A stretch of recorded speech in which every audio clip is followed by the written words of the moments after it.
Hi guys, I'm Becca Otis from Five Lines Pottery, and I'm located in Van. And I'm Ryan Durbin from RD Ceramics, located in Highland Heights, Kentucky. And welcome to Wheel Talk. Hello, everybody. We're live. We have Hello, we're live. we have a guest today joining us from New not too York. far from me, New York area. Do you Yes. want to introduce yourself, Sarah? Yeah, okay. Hi everyone, my name is Sarah Hussaini. I run a ceramics design studio called Not Work Related in Brooklyn, New York. I didn't think that was close to you, is it? I mean, it's closer to me than it is Becca. I Becca's mean, in At Becca's Seattle this right now. moment, at this we moment, could not Not be too far. farther, you and me, Not too, I mean, Becca. it's not that far. I know It's we couldn't. No. like Midwest to Northeast. Yeah, I but don't for know. me, like more than 2 hours driving is super far, so Okay. I don't That's know. fair. Yeah. But you were just talking It about driving 6 hours, like it was not a big deal. yeah. When you live on the West Coast, it just changes your whole perspective on what's close, you know? Yeah, So totally. it's Yeah. like I mean 45 minutes to it the airport, you know? I mean, a flight to New York is not requiring a layover, so I mean, I feel like that's fairly close. I mean, it is a big airport, so that's Yeah, probably yeah, not out of yeah. the question, but Yeah.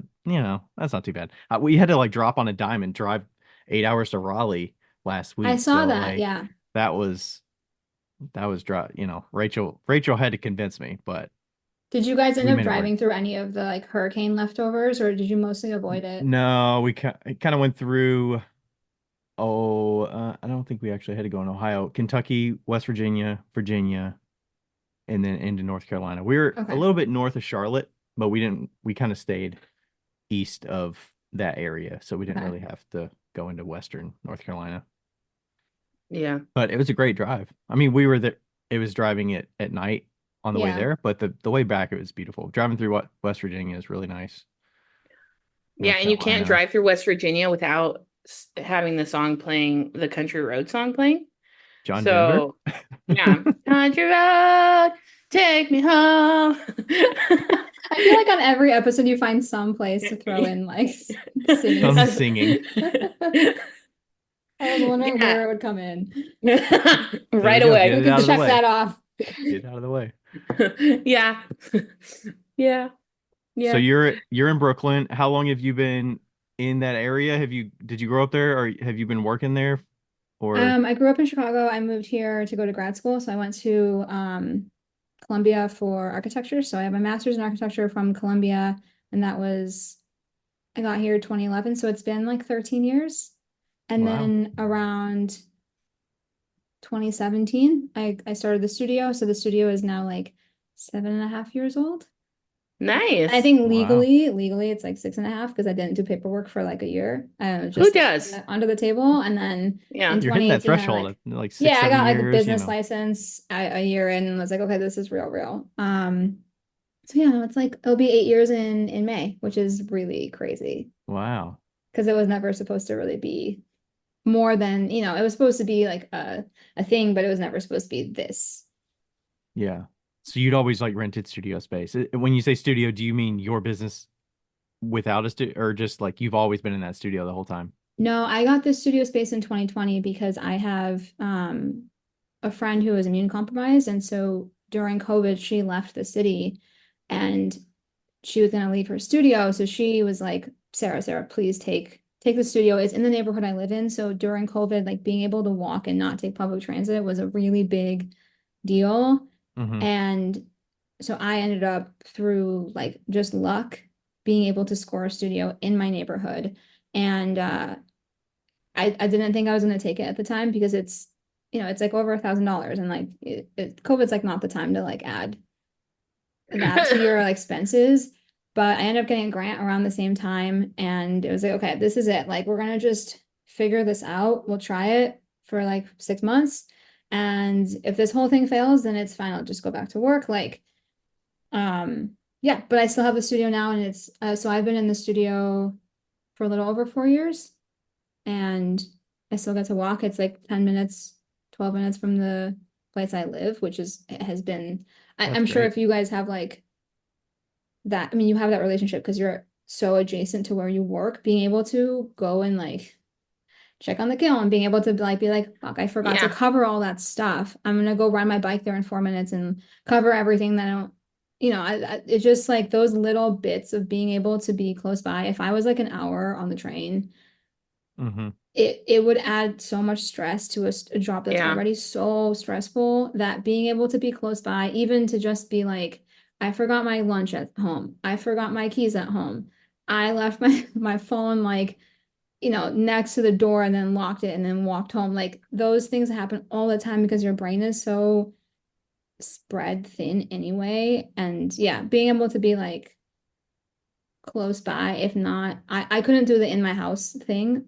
Not that I have a house, but that separation has been perfect for me. I really appreciate Yeah. being close, but not like so close that I'm like in it. When I lived in Washington, 4 years ago, whatever, I towards the end of the studio, owning a studio, my studio was on Main Street, and like it was kitty corner to the 7-Eleven, and then the house right next to 7-Eleven was my friend's office, and I actually slept in one of her rooms in the Of course you office. did. Yeah. Right. Because I was homeless.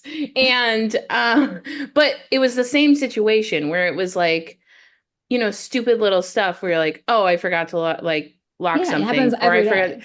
Yeah, and you just like run down the stairs, or I would leave my car over there and walk there and drive my car somewhere. Like, it's having it that close but separate is like the most amazing thing. It is my dream come true. Like as much as Yeah. I will be the first to say that like this job is not perfect, and I'm sure we'll get into it, but that one little thing has made it a little bit more tolerable on the days that you're really like, I'm about to pull my hair out one hair at a time. Because you forgot your keys at home and you walked all the way to the studio. At least you can like get a city bike, ride your ass home, have your boyfriend throw the keys out the window, grab them, and just like ride back. And you're like, okay, I only lost like 10 minutes of my, it's okay. Yeah. Calm yourself That sounds down. unheard of in New York. I don't Yeah, it's without owning a building Yeah. and living Yeah. in a part of the building and working out of the other part of the building. and the studio is like smaller than what we need, but I'm just holding onto it like literally claws in the Mhm. wall because How big is it? convenience, like 320 square feet, 325-ish. Yeah. It Yeah. helps like we have really Honest, big ceilings and like there's a big window and like it's airy, but it's 500 would have been like 500 with a little closet. I could put like glaze chemicals and do mixing and just do like dusty stuff would have been the dream. But yeah, so like 325, which is not big. Mhm. no, but sometimes when you have a studio that's that small, it really forces you to get like extra efficient, Yeah. and Like I don't keep then shit. yeah. I don't like, I think Ryan, you might be visiting in like a week. Mhm. And hopefully we'll have work in the studio, but there is no, like, I've been to so many pottery and like, I'm calling all of whoever you are listening that does this, people who reclaim and then just like leave the reclaim like on the floor in piles. And it's just like random containers, like a I have bucket, mine in a bucket, a quart 5 gallon bucket container, a per pint clay. container. And it's like, what are you doing with this? Like, what was the plan? Like, were you gonna come back here? Or are you gonna just like that we don't have the space for it. We don't have the space to like let shit grow.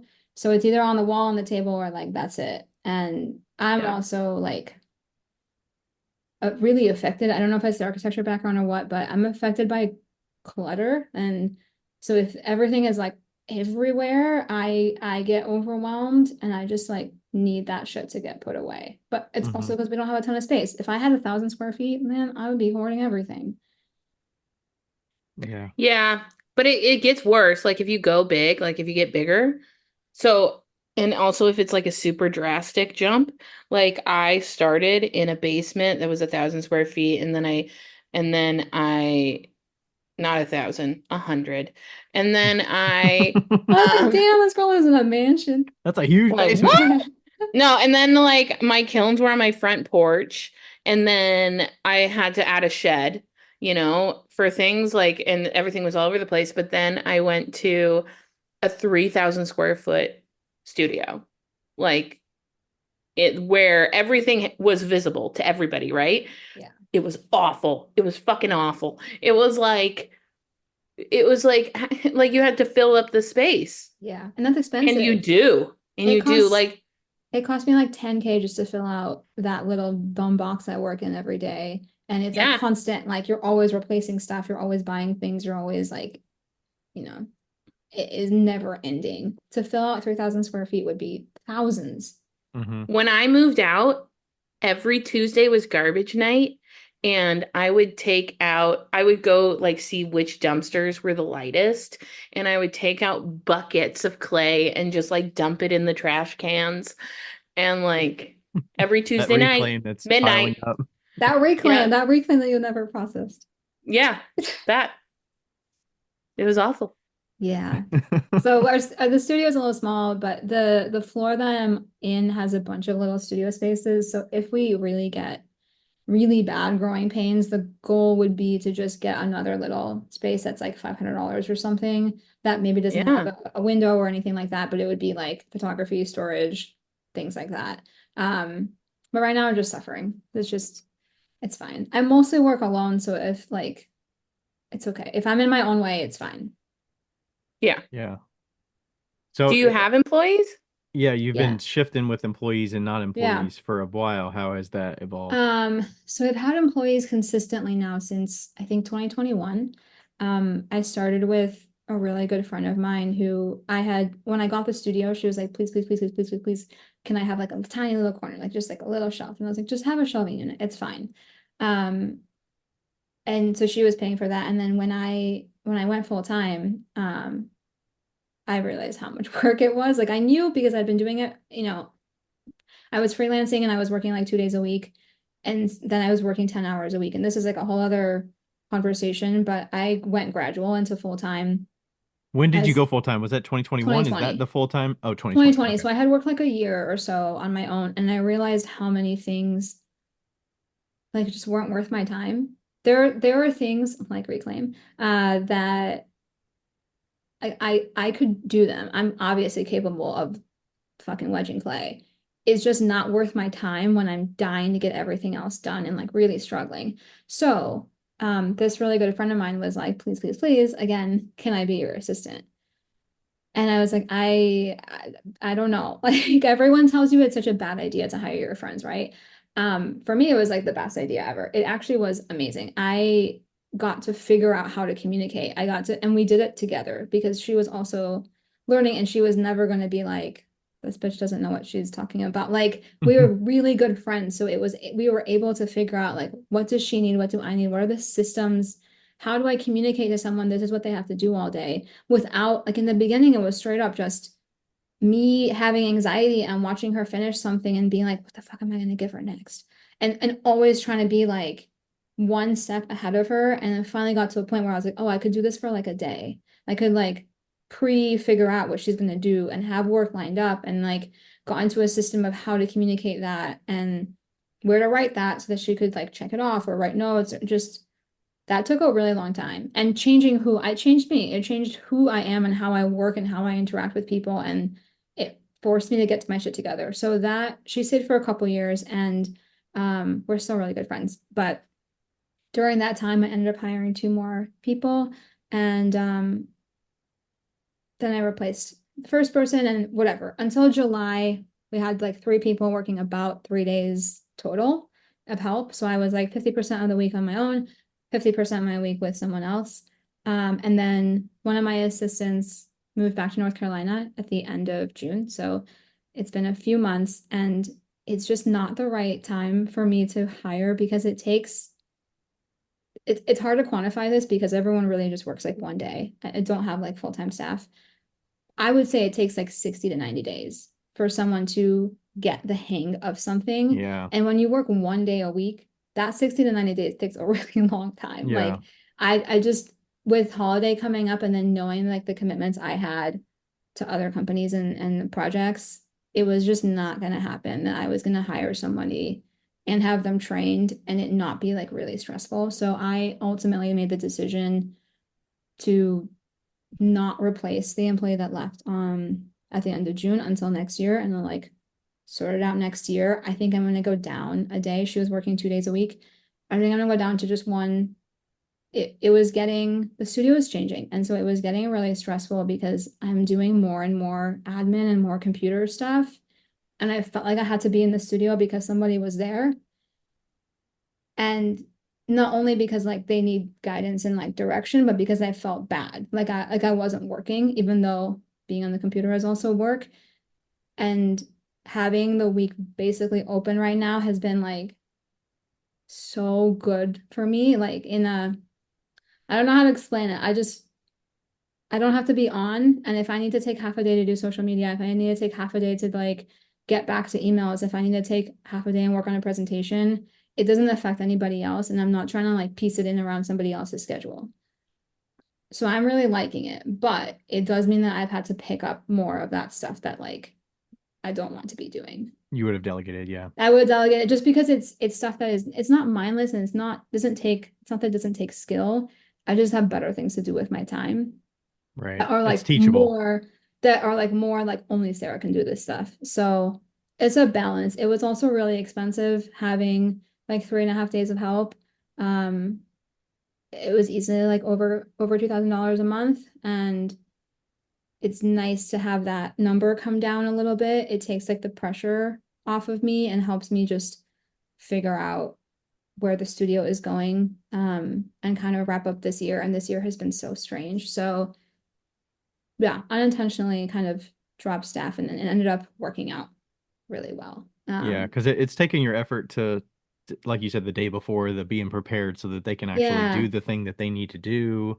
You know, that takes I your have effort so much besides stuff just to say like, about this. Like, yeah. I don't want to totally change How, topics, but it was a huge reason why we switched to casting, because it was such a point of stress for me to have to make work so that someone else could do work. Like I was coming in to throw. It is impossible to find someone to throw for you. Like that is I tried it. It is so hard. It is so damn I can hard throw for to you. get. You want to come to New York? Um, to find someone to throw in your hand is really hard. And I tried it with a friend of mine that is a great potter.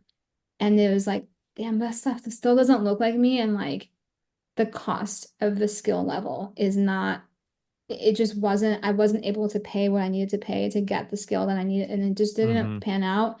So we changed over to casting in like the beginning of like 2023, really.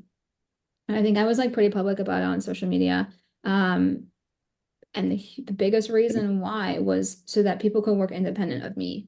And now the studio is split kind of in half. It was more half before July, but I try not to do any of the casting. I don't do much of the like the trimming, the cleanup. I don't do any of the handles. I don't do much of the bisque like cleanup, or like the bisque loading, unloading, the waxing, all that stuff. That is like kind of where the line is drawn, and then I take over after something is bisque stamped waxed, and that's like Love it. the rest of my time. So it takes 3 days a week to probably keep up with that, maybe even less, but then it takes me like 6 to keep up with the glazing and the running of the business. hmm So we kind of have like a physical line drawn in the studio. Half the studio is like greenware and bisqueware. The other half of the studio is like glazed work. And it's not like a, don't cross this line, but on one side of the tables and one side of the studio is more of like the clay stuff. On the other side of the studio is more of like the glaze stuff. And we kind of divide labor that way. And it has freed up everybody. It has made hiring way easier because I'm not looking for a skill set of someone that can throw. Um, it's made people independent of me. So if I have to take a day and work on a presentation or like a lecture, it does not matter to them at all. Whereas before, I would have to go, like, even if I had a sale on Saturday and I was dead, Sunday I'd have to go and throw just so the person who came in on Monday would have something to do. And it's like, Right. this doesn't make any sense. So that, and then also because so much of our work now is templated and like everything is designed in a specific size. And so now with casting, they're independent. They don't work against or with my schedule. We're on two totally different schedules. They don't have to get stressed when there's a deadline or there's like a drop. That's all on me. And then everything fits better because things are pretty much exactly the same. There's always variation, but yeah, it was like one of the best decisions.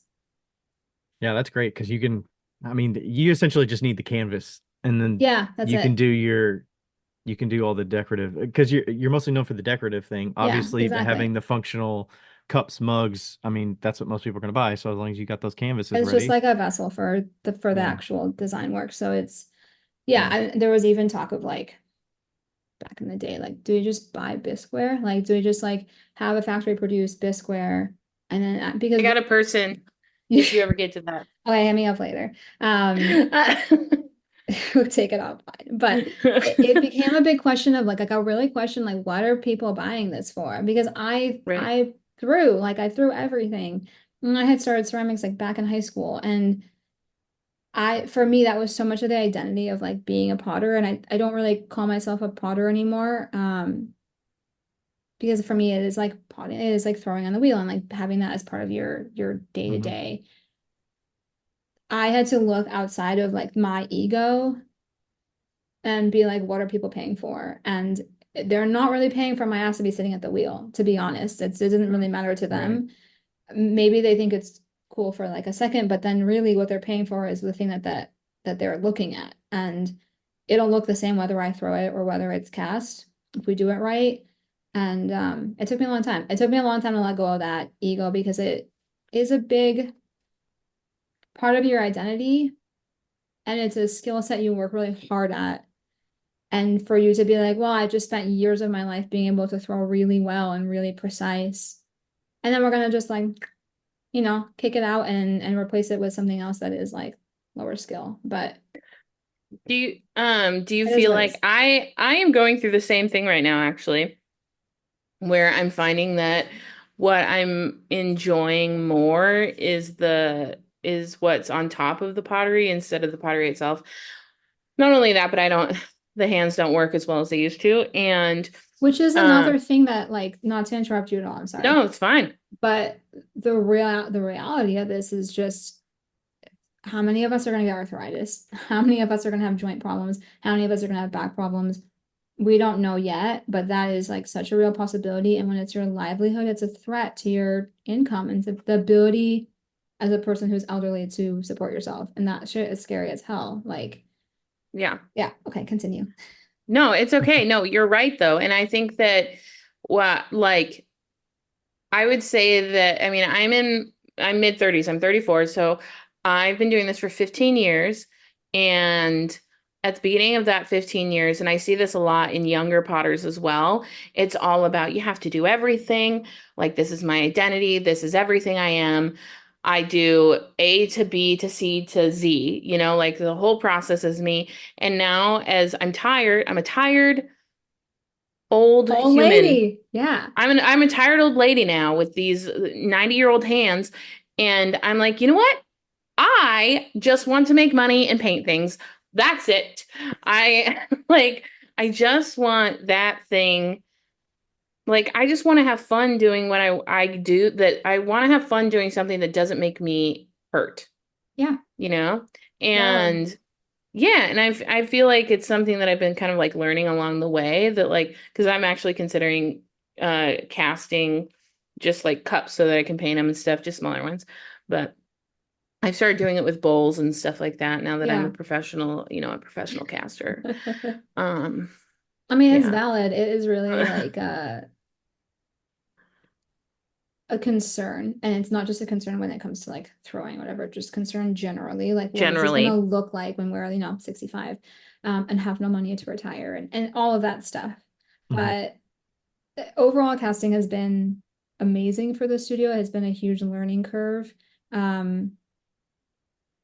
I think for me it is less, I'm like processing this as I say it, it's less like I enjoy the throwing less and I enjoy the design part more. It's more that like I have not found a person on this planet that has the skills that I do to do what I do.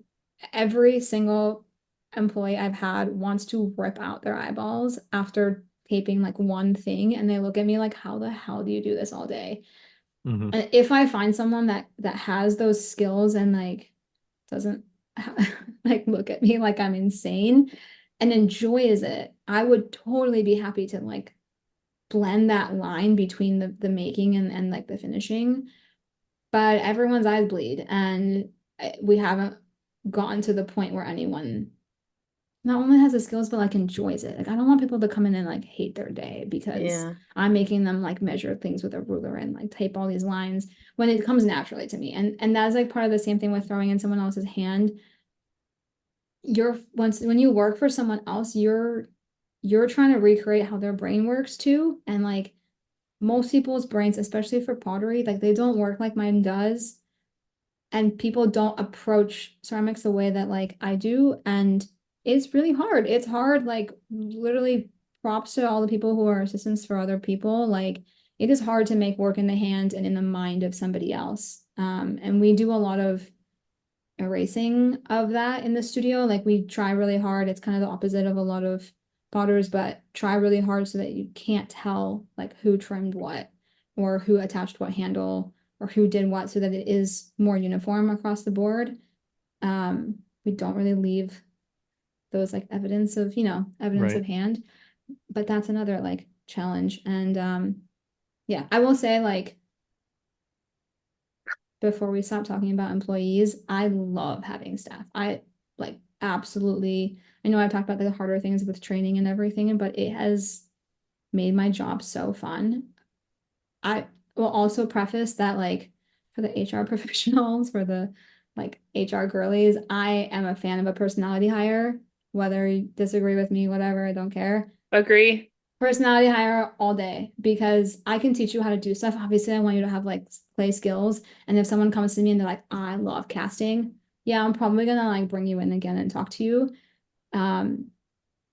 But if you are boring as hell and we have a small studio. If I have to face to face with you for 8 hours a day and you're dull, my life and your life just got worse. Like, I want someone who's gonna come and be like, oh my God, I have so much shit to tell you, Sarah. Like, oh my God, this, oh my God, that, or like we have to listen to this podcast, or we want to listen to this book, or just I want the day that someone comes in to be one of the better days of their week.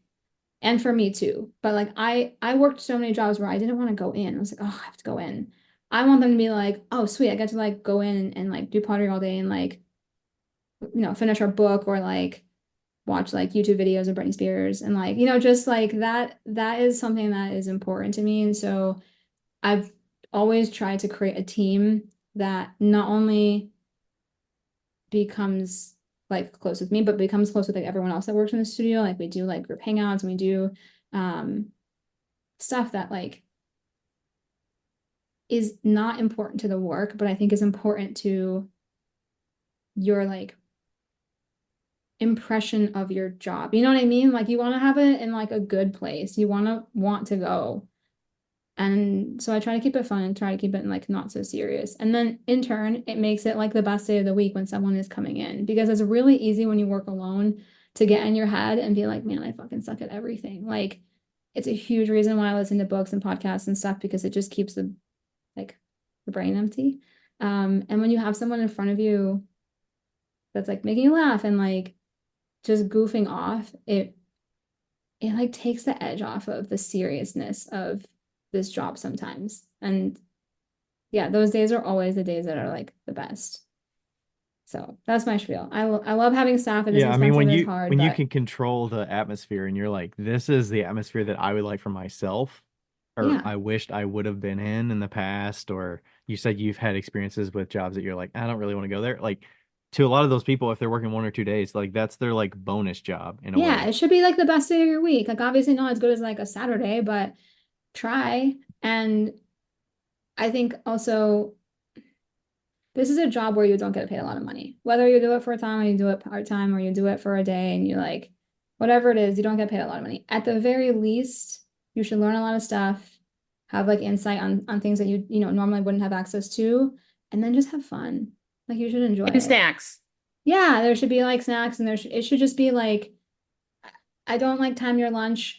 We pay for lunchtime. Like I don't buy you food, but take whatever time you need. If you need to go for a walk, if you need to like I don't care if people call in sick. I don't care if people need to go like to a doctor's appointment. It is just I'm so grateful to have people that want to do this with me and like want to come in that I don't want a culture of like we come in and we put our headphones on and we just do the tasks.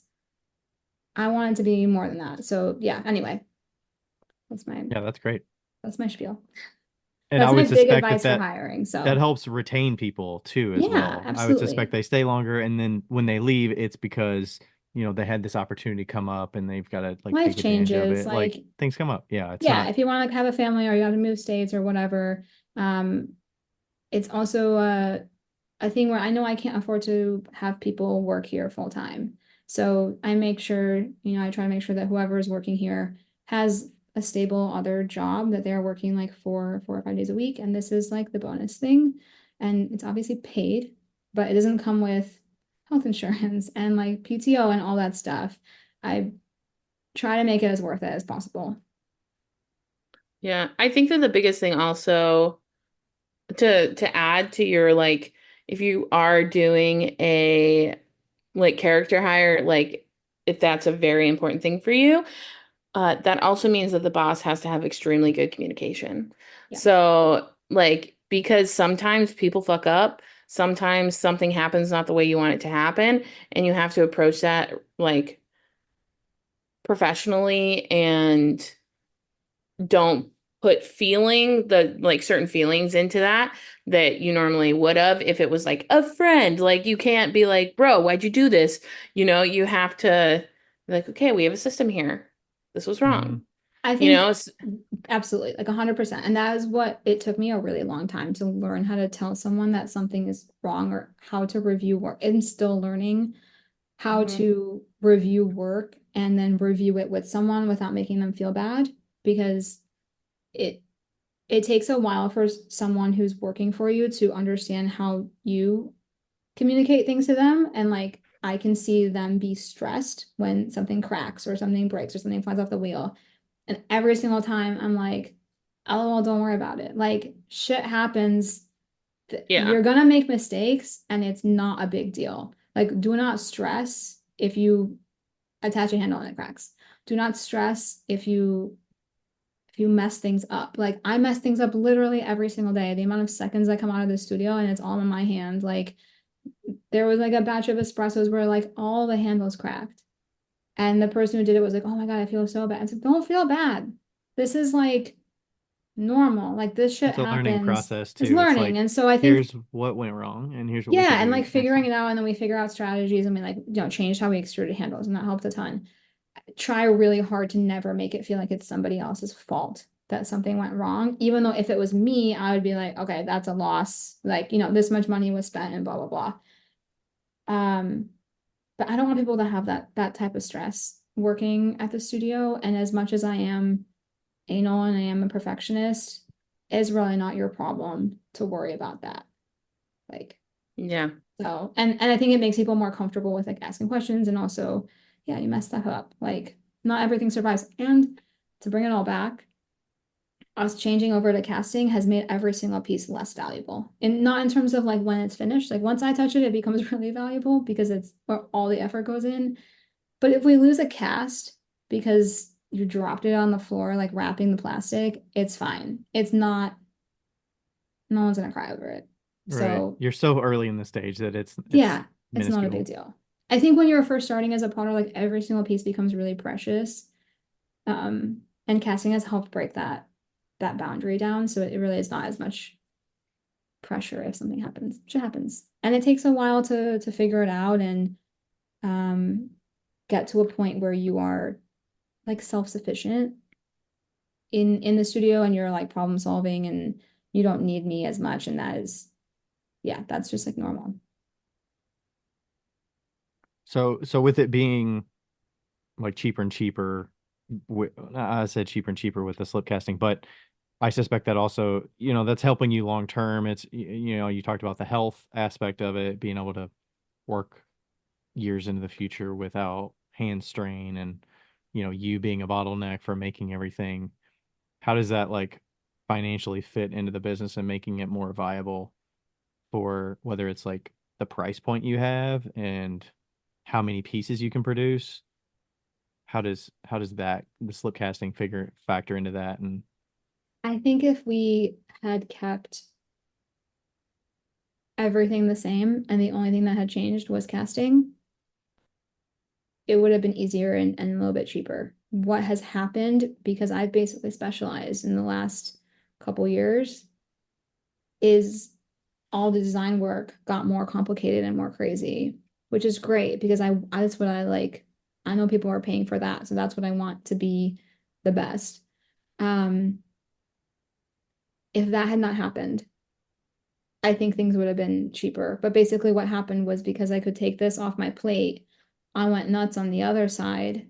And I'm the type of person who is not okay with the easiest option for something. I'm always the person who's chasing the high of that's cooler than the thing before it. And what can we do next to make it better? And that high has just like exponentially grown as the only thing that I do is mostly glaze. So that has inadvertently put us kind of back at the same place. But it has Right. allowed us to make cooler work, and it has allowed me to specialize, and it has allowed me to put time into design and to get like really, really tight on the glazing. Because the glazing that we did in 2020, if you look back 2020, 21, 22, 23, and 24, every year I think we try to get better. And the work gets more interesting, more cohesive, more detailed, more whatever. Either adding more pieces or changing designs or just improving. So yeah, that's kind of the Because you could go to, okay, we're getting slipcast. I have no shortage of pieces yeah, to put design on. I could have like a core set, yeah. quote unquote, that has simple design, whether it's Hmm. like a box grid or something like Totally. that. And you could just be like, okay, every restock we're gonna have a portion that's more favorable price, like reasonable price, not reasonable, I don't want to say that, more attractive pricing, I guess, for a bigger group of people, and then you Yeah. have the fancier stuff, but it's like, or you could just go all out and do whatever, and it's completely different every time. So I try to have like some stuff that is more in like the lower price range thing. It doesn't always work out.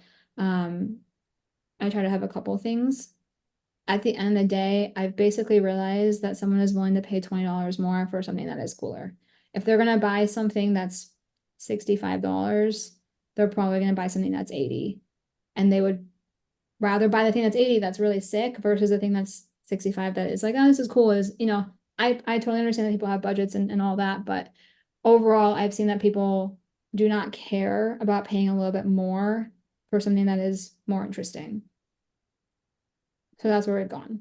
Did you have to have the assortment of options as We've you were done it like for a 2020, while. 2021 We've before done it you for a could while feel and confident? then and basically I always look at when we do sales because the sales sell out really fast. It's not the best data in the world because it's so biased. Like, can you really judge something that's bought 4 minutes after something else? But you can see what goes really fast and what goes first. And it's never the stuff that's easy. It's never the stuff that's economical. It is always the newest thing, like the thing with the least quantity. Yeah, it's like hot new thing. And that's the thing that always goes first. And that's what I want to make too. So like there's an alignment there. I think we'll always try to catch some of the people who are concerned about budget and price, but I want to see what we can do. And as long as there's a consumer that's willing to pay for it, like that keeps me excited and invested. Otherwise, I think I would feel a little bit stuck.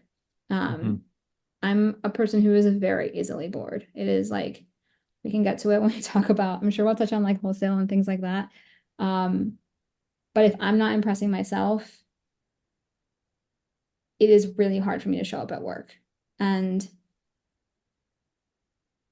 that relationship to like the consumer where people are willing to buy the things that I'm trying to work out has allowed me to like try new things and do things that are not economical and people are interested in it, which is amazing. It's amazing. Right, because for me, I'm like, okay, how can I scale this? Like, if I find a form, I'm like, okay, I like this form. How can I scale it? I just want to throw the same thing over and over. Like, I don't want to make these higher price, fancier things. 'Cause I'm like, I could sell three of these things for the price of that one, and that one's going to go to like six shows, and it's not going to sell. Like, why do I want to make that at all? But you know your consumer and you know that your consumer will like crush spoon rests and Yeah, the lower ticket items. or yeah, or like oil bottles. Like, you know, like if there's demand there, I'm going to keep going at it. But Totally. I think the difference is because I mostly sell digitally, people who are buying have invested in the story of like who I am, what I am, the process, and the work that comes out of it.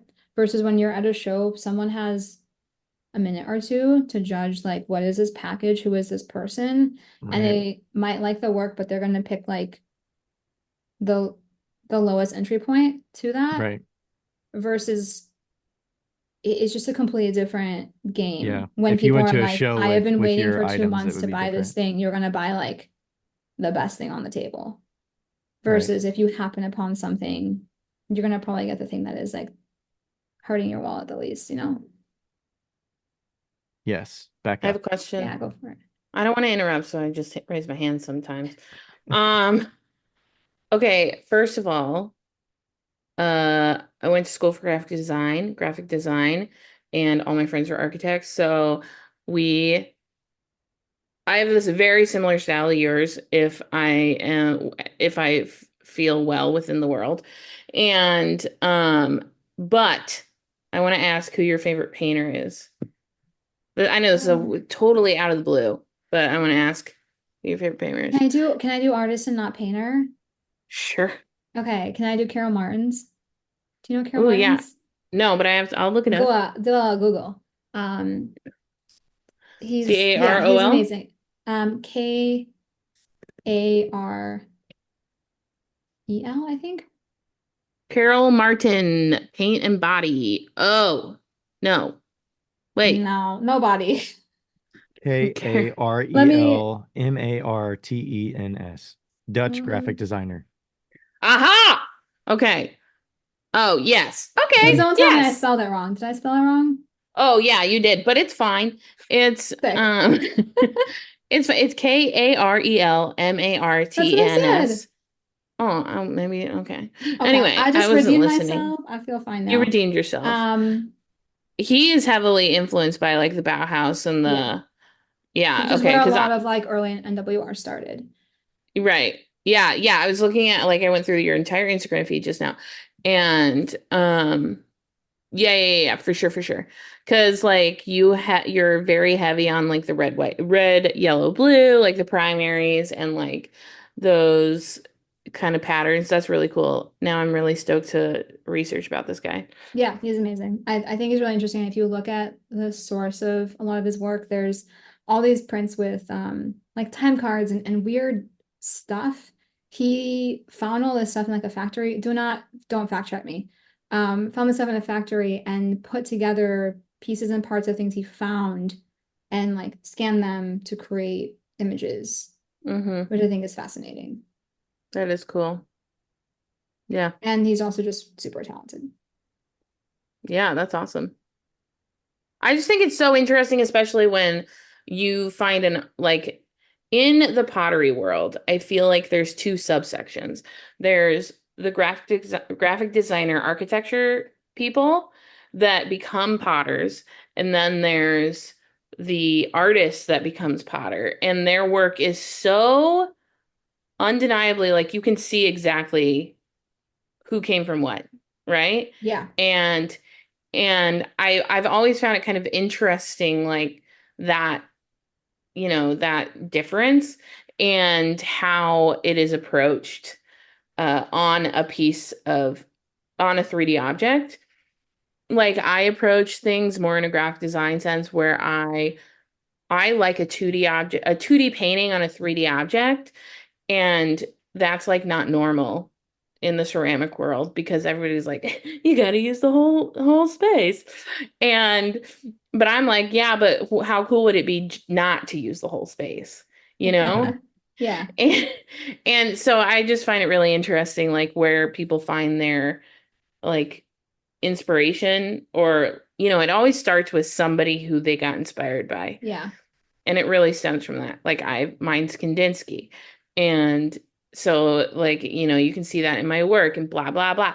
And so anyway, there's no other points to that except for that. I will say there's like so much benefit in looking at other stuff. Like people ask all the time, what's your pottery inspiration? And I'm so glad you didn't ask like, who's your favorite potter? Mostly because I don't think that's the best source of inspiration for whatever it is that you're doing. I think if you are looking to make your own aesthetic in work, go look at fashion, go look at textiles, go look at painting, go look at graphic design, go look at other stuff. Take all that, funnel it, and then make your own thing. And in the beginning, it will probably look a little bit more like one-to-one, but hopefully 7 years later, those ideas are still there, but your work is more your own and more representative of that collection of things that you like and you want to emulate. So, so somebody's looking. I know these days you're like that aesthetic you're talking about. I feel like your Instagram is that like portfolio of what you have, your like quote unquote resume. And like, do you see it that way? Do you go for this certain aesthetic and you want that to represent you, your business, and like that's kind of what people are coming to see for you? I think we talked about this because we also talked about like how I get a lot of work through social media and I'm pretty public about what jobs, like who I'm working with, and that's a huge reason why I worked with certain people. I feel like social media is not necessarily a resume or like CV for me. Maybe the website is more of that, and I've worked pretty hard, and we've talked about this too, I think, on creating a CV that is actually strong and its own like independent thing with academic stuff and lectures and things like that and teaching on it. But when you meet someone wherever it is and they're like, oh, you do ceramics, like, oh, I do ceramics, or whatever it is, the first fucking thing people ask you is, what's your Instagram? And so you have this 1 second where someone decides, are you cool or are you not? Like, and not to be so like black and white about it, but you have a second when someone sees you in person and they are looking at your Instagram to like get their attention and to convince them that you're like good at something. I think the same exact thing happens at a much bigger scale on actual social media. You have 3 seconds of someone's time for them to, if they liked your video, for them to click through your profile, and if they see you just bullshitting, Yeah. probably not gonna like stick around because you just had like a one-hit thing. I'm really aggressive when it comes to social media. I'm really aggressive when it comes to business stuff. I'm happy to talk about that. But I think when people see that grid, if it's not only cohesive, but if it's not representative of the work that you're doing and the work that you want people to associate with you with, and it can be something really small, like just putting in the cover image of something that is an actual cover image and not just a still from your video. That's like that split second that you have where someone's going to be like follow or not. The amount of people that I have DM'd that I'm like, oh my God, I'm obsessed with this person. I can't believe that like they DM me back. The amount of people that creep on you and then come back and they're like, oh, I just looked at your entire profile. I love your work. Do you want to, do something? Is like more than I can. And usually it's like, oh, well, no, I don't want to work with you, but like, thank you. But that impression of like your entire business happens like that. Mm-hmm. So how the Instagram is presented and what goes on it has been something that I care a lot about. Not only for like followers and stuff, but just because it affects like how people see you when they meet you or when you talk to them or when you share your Instagram, because it's everywhere. That's like how we make friends now. Yeah, I mean, it sounds like that attention to detail and that quality level you're looking for and pushing yourself with your work. It's also with the Instagram. Does it relieve the stress of, I would imagine in one way it could elevate the stress of I got to put out something that's better than the last thing and keeping up with that, but also, oh, I haven't posted in a certain amount of time and I've got a restock coming up, or it's a very intentional like part of your business It's the that whole business. you have to It's keep it's focal, such a otherwise yeah. it's lost opportunity. It's I feel like I'm constantly feeding something that is just like eating it up, and then I have to keep. It's not so much that I'm trying to one up myself when it comes to content, but I think I have metrics as the studio grows and as the following grows of what is good. So a year ago, what I thought was good numerically is different than what I think is good now. Now I'm pretty happy if we like hit 2,000. It's not like out of the picture, but I 2000 think what? 2000 2,000 likes likes. on Yeah, something? if it's like I think a relatively normal is anywhere from like 1,200 to 1,800. And then beyond that is like pretty good. A year ago, those numbers were lower because the following was lower. Um, it's like one of the biggest stressors in my life, to be honest. Like it's really, really hard. It has been really hard to carve out time to make the content that I need to make to like keep the studio relevant and like keep it in front of people.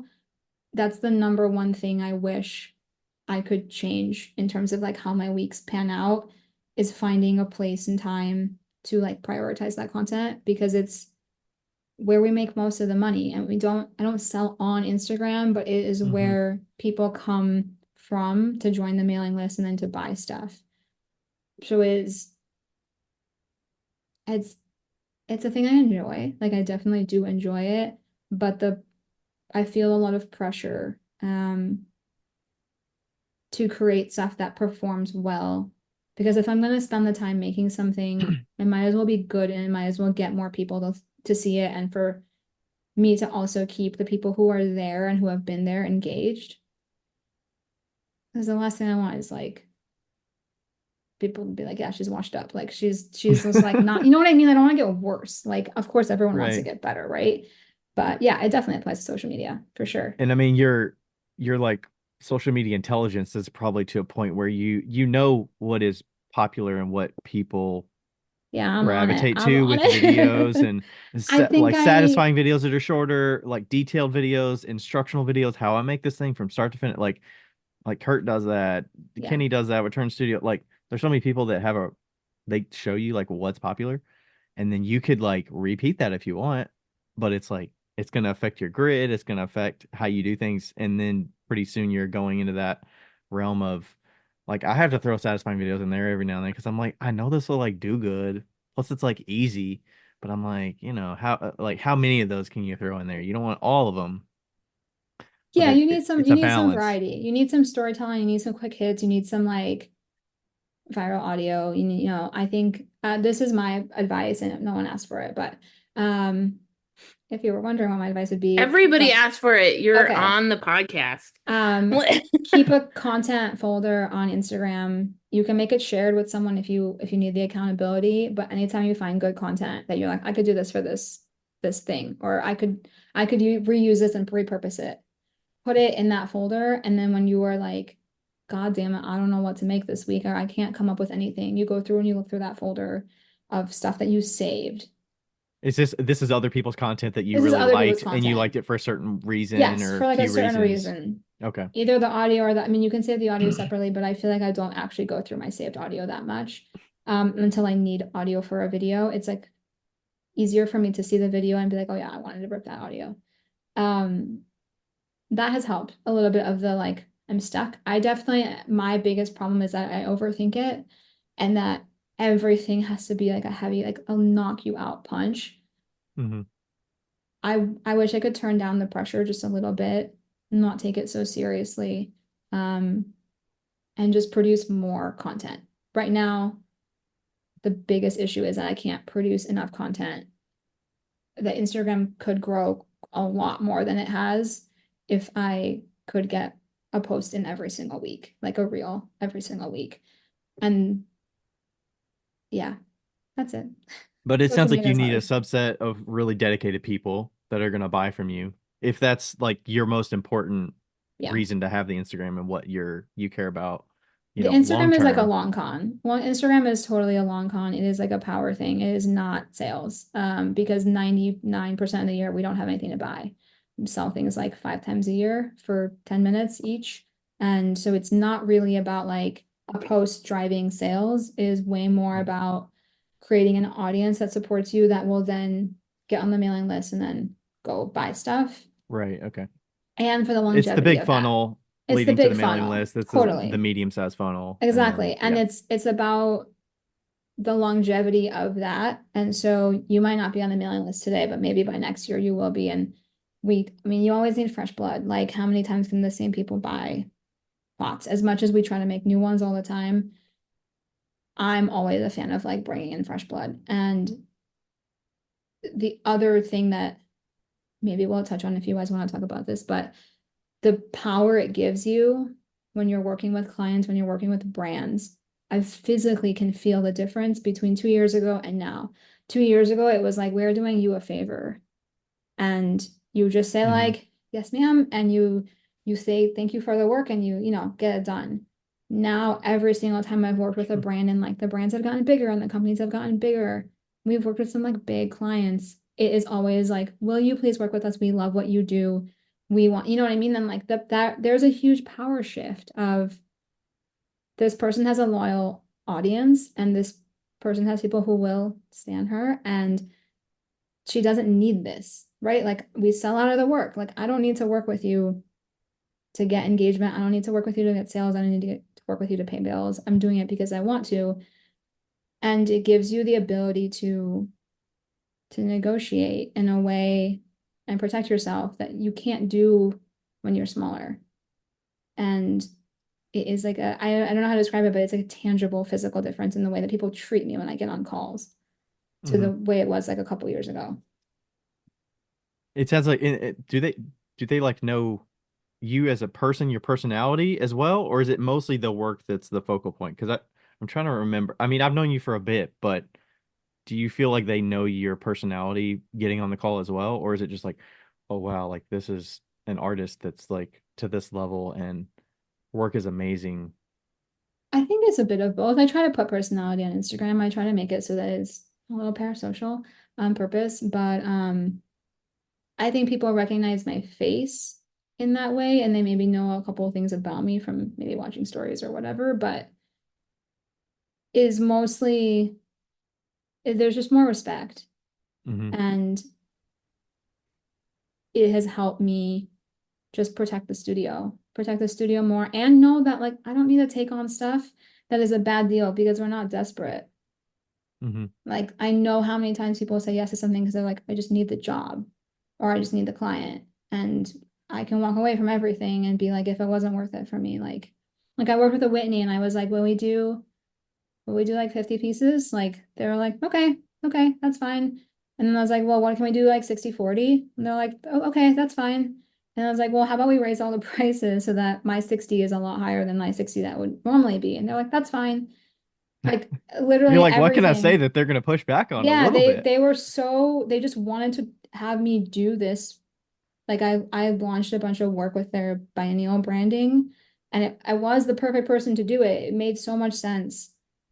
And the pieces came out cool and everything was fine. But I was so nervous because I don't do any wholesale really at all. And this was like one of the first wholesale things I've done in years. And they were so flexible with me. And maybe they would have been if I was someone else, but I really do think a lot of it was like, we want this specific person to do it. We actually don't really care because it's not coming out of our pockets. Like the museum's paying for it. What can we do to get her to do it? And everything I was like stipulating, they were like, yeah, okay. Yeah, I was like, they okay, probably had a say it. budget What and museum was that? Whitney. I the don't Whitney know that Museum of Art, is that what it's called? I think it's like American art. Yeah. And Oh. that's in New York. Oh, Whitney cool. Museum. I love all the live Googling. Whitney Museum of American Okay. Art in New York. I'm pretty sure you New can York, just New like York. always hear us like typing, like while we're Maybe Zoom Yeah. blocks out the background noise a little bit. maybe, Yeah. maybe. I know, I'm not gonna lie, like we're a little behind on something else, and I was like, maybe I could do pot swap stuff while we're doing the interview because typically Ryan asks all the questions, and I'm just like sitting here and I'm like, uh-huh, Sarah's a great uh-huh. interview. She knows to keep going and just elaborate. It's Yeah. I great. just got lots of shit to This is say, so easy. Yeah.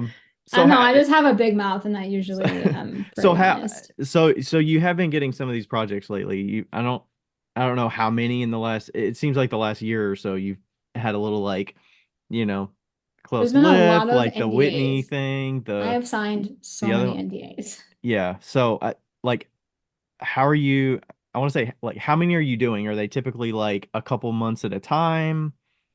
Kind of I how mean, are these those just evolving to like come to your to for you door. to like come to your door? Yeah. We'll Yeah. start there. you just get stuff when you get stuff, right? It is like you can't be in control of the universe, but a couple of factors. I think one thing that lends my work to doing brand collabs and doing things like last year, December, January, I worked on a project with Ted because it's super easy for someone to visualize, take this design that we really like and make it Ted colors. So do it red, white, or do it red, black, whatever. Because the work it's detailed, but it is ultimately at the end of the day, solid color on solid color or pattern with solid color as the base. It has been really easy to do branded work, which has kind of opened up this little thing for the studio where I get to work with a company that's like well known and make work for their team or make work for a project or work for a promotion. And they pay full price. So that has been great. And the batch size is like pretty small. It's not in like the hundreds. And then the other thing that has kind of come through have been, I'm trying not to break any like confidentiality stuff. Partnership. Partnerships to do things like advertising, like using my work as advertising. I think I'm okay to say that. And that has been really cool. And sorry, this is hard. I'm trying not to, I'm trying not to break rules. Yeah. I'm trying not to break Take your rules, time.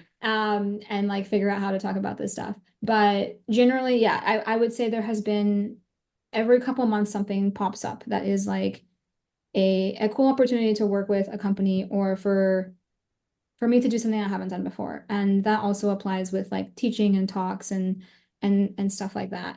Some of that stuff is word of mouth, like Haystack I got because someone recommended me. There's a talk I'm doing next year that is tied to some more like how to present yourself digitally. That is also someone had recommended me for it. So it's like a mix. But word of mouth. You've word of got mouth, your yeah. I'm Instagram like, is I your want the to talk face more for a about lot of some these things. folks. Yeah, I want to talk more about some of these things, but I literally can't. But I would say Instagram is a really good place for people to find you, or even if they know who you are, for someone to sell who I am to somebody else. I got asked to put my name in for a speaker gig at a large company that I think I can talk about soon, because it's in like less than a month. And I got through the first round and I was like, me, like, why me?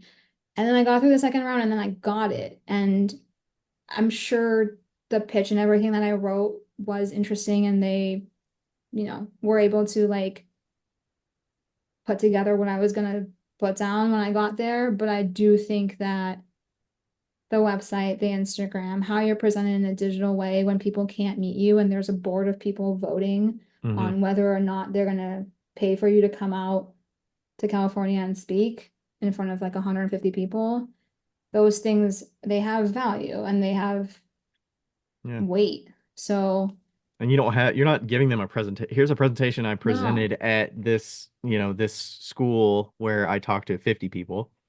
And you no, can I see was the able to YouTube say video like, of it. It's hey, like like a they year just and a half trust. ago. Yeah, they trust that you can do it. I like I did an offsite for Squarespace like a year and a half ago, and that was like 75 people. And so I was able to reference that and I learned a lot from things like that. But yeah, that's Hey everybody, I'm just sitting here at Ryan's kitchen table that is covered in all of my shit. And I'm here to tell you that L&L Kilns just came out with a bunch of accessories that I failed to look up before I started recording this. But I remember them because they were so memorable. They were... Accessories for what? Oh, right. Accessories for the plug and fire kiln. They are... they have a rolling stand now. So that's like they have casters on the stand. And then they have a whole ass cart that you can put the the kiln on that has casters, and it has a shelf for the control box. They have a wall mount for the control box, and that's it. But anyway, I really want some casters for mine. I don't know about all of you. They call it the tall stand. They have the tall stand. The wall mount, the tall stand, and the rolling casters. Yep. The wall mount, the tall stand, and the rolling casters. They look amazing. What's really great about the tall stand is that I think it's flat pack. So you get it, it must be easy to ship, and you assemble it, and it's all metal, which is nice. And especially for something that's going to be going up to 1 billion degrees. Yeah. So anyway, they look great, and you should go check them out because if you've got the plug and fire, you got to get all the fun stuff. And if you buy the plug and fire, you got to get all the fun stuff. Definitely recommend the wall mount. Very handy. It can be awkward depending on what kind of studio situation you have. For sure. Anyway, running out of time. So, Ryan, where can you find those? Hotkilns.com. There you go. Okay, bye! Back to Sarah. I don't know what else to say about it, but I'm really grateful. I'm grateful to be able to do these things. It puts the studio in more of like a business place. It's kind of why sometimes I shy from saying like I run a pottery business or I run a pottery studio or I'm a potter, because a lot of these things are much more design studio direction or more like artist direction. And I hope that we get to do more of these things because as we were talking about with everyone getting arthritis, not to curse and knock on wood, not to curse anybody, but I already got it, so we're good. I think being able to do things that are not always making work are going to bring so much longevity to the studio and give me something when I'm like a little bit older.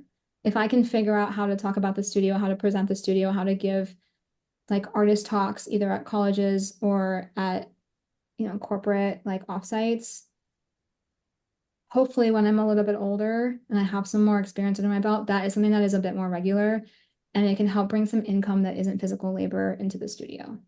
That is like some of the big goals. Like when I'm like old, I have a good resume of like, look at all the places I've taught or talked or, whatever. The other really good thing about brand collabs is being able to align yourself with someone that has more clout than you do. Like to be able to say like, hey, I did this project with a Whitney. I wasn't required to make social media content. Same with TED, same with Squarespace, same with like whoever. But being able to do that makes people see you in a different light and you get to take a tiny bit of the like shine and glamour of someone else's business and be like, they thought I was good enough to work with them. So, Right. That is really valuable. It's super valuable. I will say like my one advice for working with brands or working on collab projects is do not allow that social media or like marketing potential to be part of your currency. I would more than likely people's in-house social media is trash. I will just like say it right now. No like personal digs there, but just generally, I think I'm much more aggressive when it comes to like it's my faith, it's my personal brand. I'm versus it's your job at wherever you work. I'm not perfect at social media, but I've made the mistake in the past, in very recent past, of being like, well, associating with this company, they're going to post me, they're going to tag me, they're going to whatever. It'll be good for my brand in the long run. And they totally dropped the ball when it came to like, they didn't even tag me correctly, totally buried the lead, put all the marketing emphasis on me, didn't really tell me that. And they relied on my follower base to sell the collab.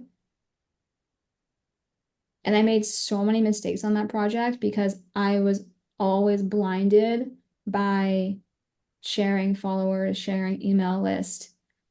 And although I got paid for the work, it wasn't worth it. And I broke so many of my own rules. Like I broke my rule on wholesale, which is like no fucking wholesale. Um, I should have charged for, this is again advice, tell people before it happens, tell them you charge for testing, tell them you charge for samples, tell them that they have to pay shipping and handling, and charge for social media. And do those things before the project continues. That should be like the first email. If you want to work with me, these are the things. And do not get blinded by what you think someone's power is when it comes to social media or marketing or any of that. Because if they drop the ball, then you literally are left with the currency that that social media currency that you thought you were going to get, that you didn't get. Right. You were So like, that is okay, like, well, it's this amount of price I'm getting for the pieces, but I'm also it's gonna work getting, long term yeah. because I'm gonna gain followers and more people are gonna find my stuff that, you know, and fit with associate me their with this brand. brand. So while I say like, yes, build off of the popularity of the people that you work with, don't allow that. Like, yeah, if I'm going to work with a museum, I'm going to brag about it, but don't allow that to cloud what you deserve payment wise, or like cloud your ability to take on the project period. Like if you wouldn't have taken on that project if it wasn't this person, like don't assume you're going to get stuff out of it that isn't written on paper. And yeah, I've made lots of mistakes this year and then like in general, but yeah, this year. Yeah. Also, make sure you have a contract and Yeah. make sure everybody signs it and make sure no take back fees. Yeah, have like cancellation, have payment terms like net Yeah. 30 if that's what you can handle, or like 14 days after invoice, whatever. Do all that stuff because yeah, in this case I didn't get paid for like 40 days after stuff was shipped out, and it was just messy, and it put the Yeah. studio in a really bad financial base because especially if that group is expecting to make the sales so that they can pay your money and they've already made enough to pay you, and they're not Right. like, okay, well, something could go wrong. Not that like the whole business is dependent on this right. partnership to happen, but it's like, if they're in a tough spot, it doesn't sell as well, then it's like, It's not your problem, right? you That's why know if you're they're gonna pay losing you or half. not, Yeah, exactly. I love a brand collab opportunity that is like 25 pieces, a well-known place, and they know your work and they know how you work, and they're just like happy to work with you. And you just do the 25 pieces, you make Instagram content about it, you are able to benefit from the clout of the business and say that you work with them, and then you move on and you go back to doing the things that you want to do personally.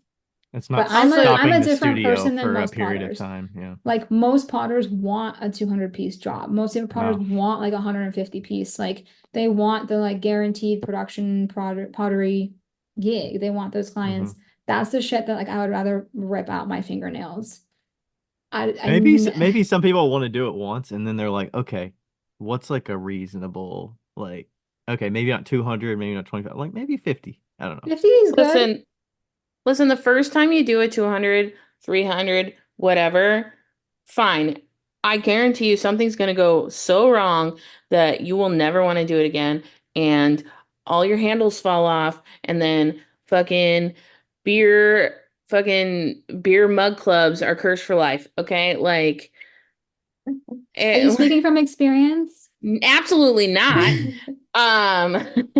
But also, yeah, I mean, like, a lot of things sound really great because the money sounds really great. But then when you get into the production, if you're not used to it, it can go sideways really quickly. Also, I wanted to add that not to remember that all businesses are run by human beings. And even though, like, you've worked with Starbucks, that doesn't mean they know how to handle their shit when they're working with somebody that they've never worked with before. So it's like on top of what you were saying, like if you ever do get brand deals and stuff like that, you have to remember that they're human beings too, and they make mistakes and they do all the things that they have all the insecurities that we do too. They just have somebody over them being their boss. And like I worked with Starbucks back in 2014, and I had no fucking clue what I was doing. They had no fucking clue what they were doing. We had no fucking clue together. And it was awful, you know? And so like I thought you were gonna be like, it was fine. no, it was terrible. I mean, Yeah.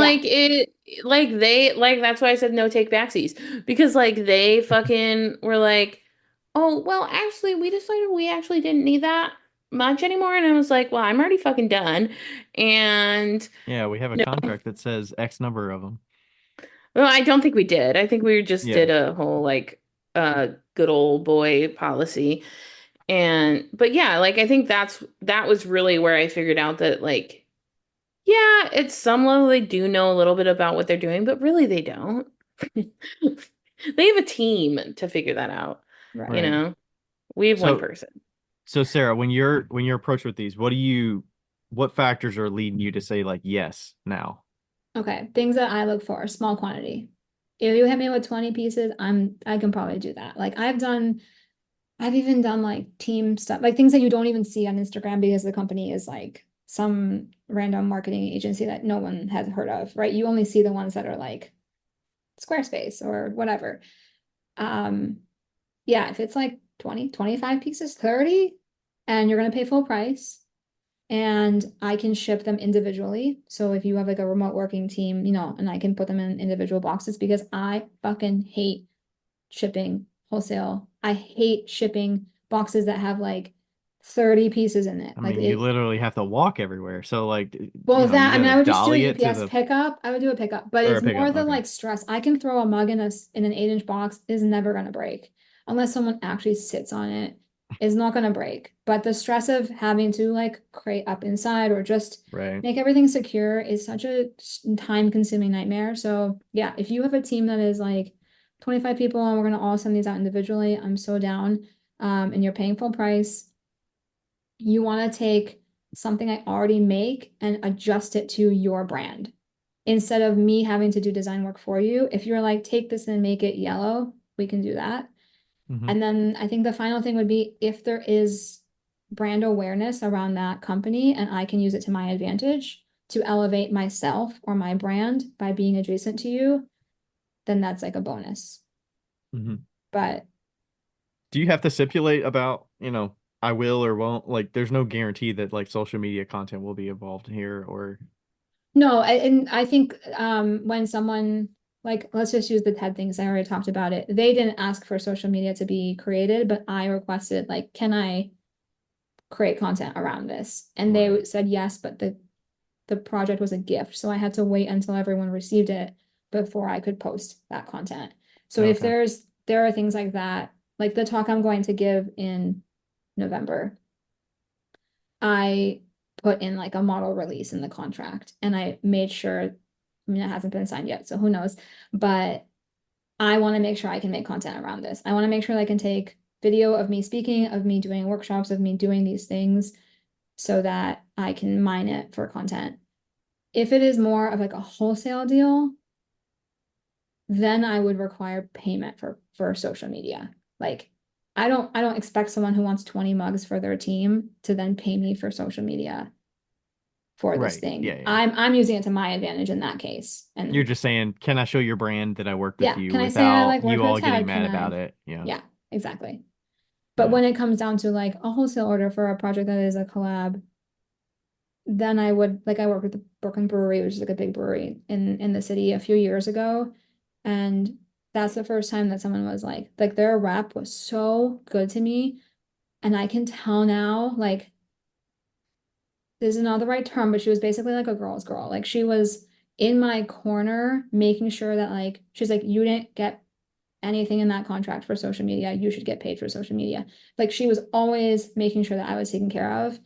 And I can tell the difference between her and other brands I've worked with, where other brands are looking more after themselves. And she was such a good example of being on the marketing side for the brand, but then protecting me and knowing that she could like take care of me financially and just like, you know what I mean? It is so nice to have. It doesn't always happen, It kind of happens with this talk that I'm giving where I feel kind of like protected and looked after. Like they're very like, we want to get you paid and we want all this stuff. You don't always get that. So you can tell when people are more concerned about themselves versus you, and that's just like you win some, you lose some. I have a different topic Change directions. yeah. All right, so you say you've been full-time in your business for 4 years, close to 4 years, full-time, Yeah. and somebody, there's this kind of like thing about people wanting to do it full-time. Maybe they're side hustling, they want to kind of transition that way. Um, what kind of advice would you give to somebody that's thinking about that? And what factors kind of led you to decide, hey, this is something that I want to do full-time? Can I just say the job sucks? Like in a way that is like not, I'm not complaining. I love my job. I'm so grateful to be able to do this. I will put 7 hours, or sorry, 7 days of work a week in because I know that I personally benefit from it versus if I was working for a corporation. I literally the last like big studio job I had, I would leave all my shit in the hallway by the elevator in like a closet, jacket, bag, everything. At the end of the day, I would just grab a water from my desk and pretend like I was gonna go get more water, put the glass in the sink, get my jacket, and walk out the fucking door because it was the type of place that if you made a move like you were gonna leave, they were gonna literally give you more work. And next thing you know, you're there till like 9 p.m. I say that being a person who like has worked till 9 p.m. for myself and I'm okay with it. It is so different when you work for yourself than it is if you are working for somebody else. So that being said, there is no money in this job. It is so financially stressful to do physical labor all day long and then realize that people who have jobs that do services can charge like 110, 120, 150, fucking like $300 for your time. There's a lawyer that my partner has worked with that charges by the 15 minutes because it's like such a high rate. Right. And you can book them for 15 minutes. People expect me to do 15 minutes of work for free all the fucking time. Like the amount of 15 minutes I've given people I mean, for DMing free. people takes 15 Yeah, minutes. yeah, I mean, yeah. Absolutely. The shit that I do for free for 15 minutes is like and I your would your I mental would be drain. here for 3 days if I told you everything that I did for free. It is so hard to run a whole business and pay for it $100 at a time and that product be unreliable. I mean, it's as reliable as it can be, right? But shit goes wrong. You make mistakes, you're a human. And we're very lucky at the studio. Like the studios, I'm so lucky that everything we make sells, right? I know that if we make a certain amount of work, I can plan the money we're going to get and I can like make sure that we can continue to exist. But it's painful sometimes for me to see people who don't do physical labor be able to charge like 150 an hour for their work. And then for me to be like, well, if I was charging 150 an hour for my work, every single piece would be $175. Like, and to then know that, people are not going to pay for that. So that is like a bigger question of where the studio is going and where I want it to go because it can't stay here forever.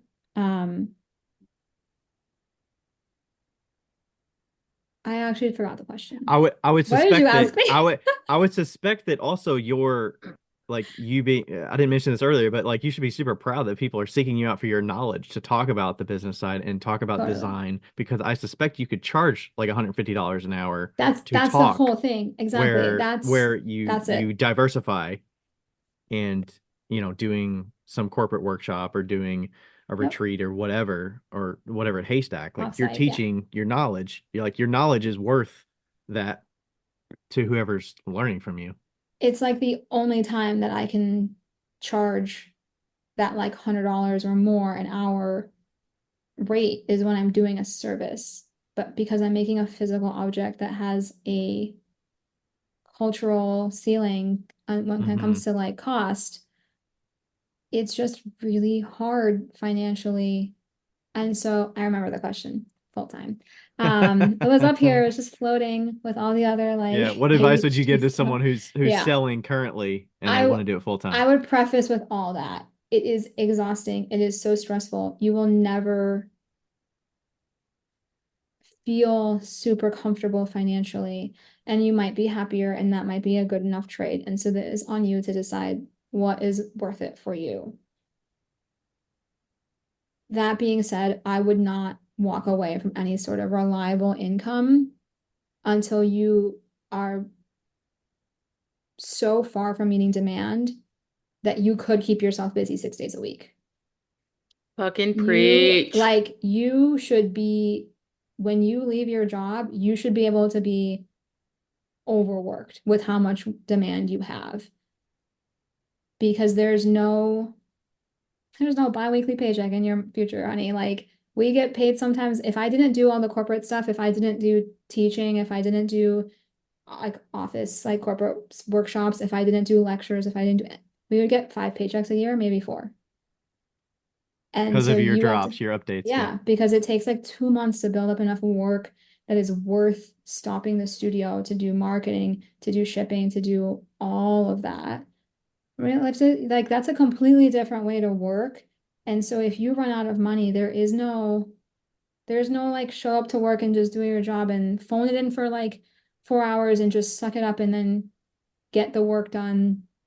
You only get paid if you put out. Like that's it. Like it's such a difficult thing. I've come out of office work, so I feel like I understand this. There are days when you work in an office. I mean, yeah, they're stressful. You can have an asshole manager, completely understand that there's also a huge issue with like work culture in this country.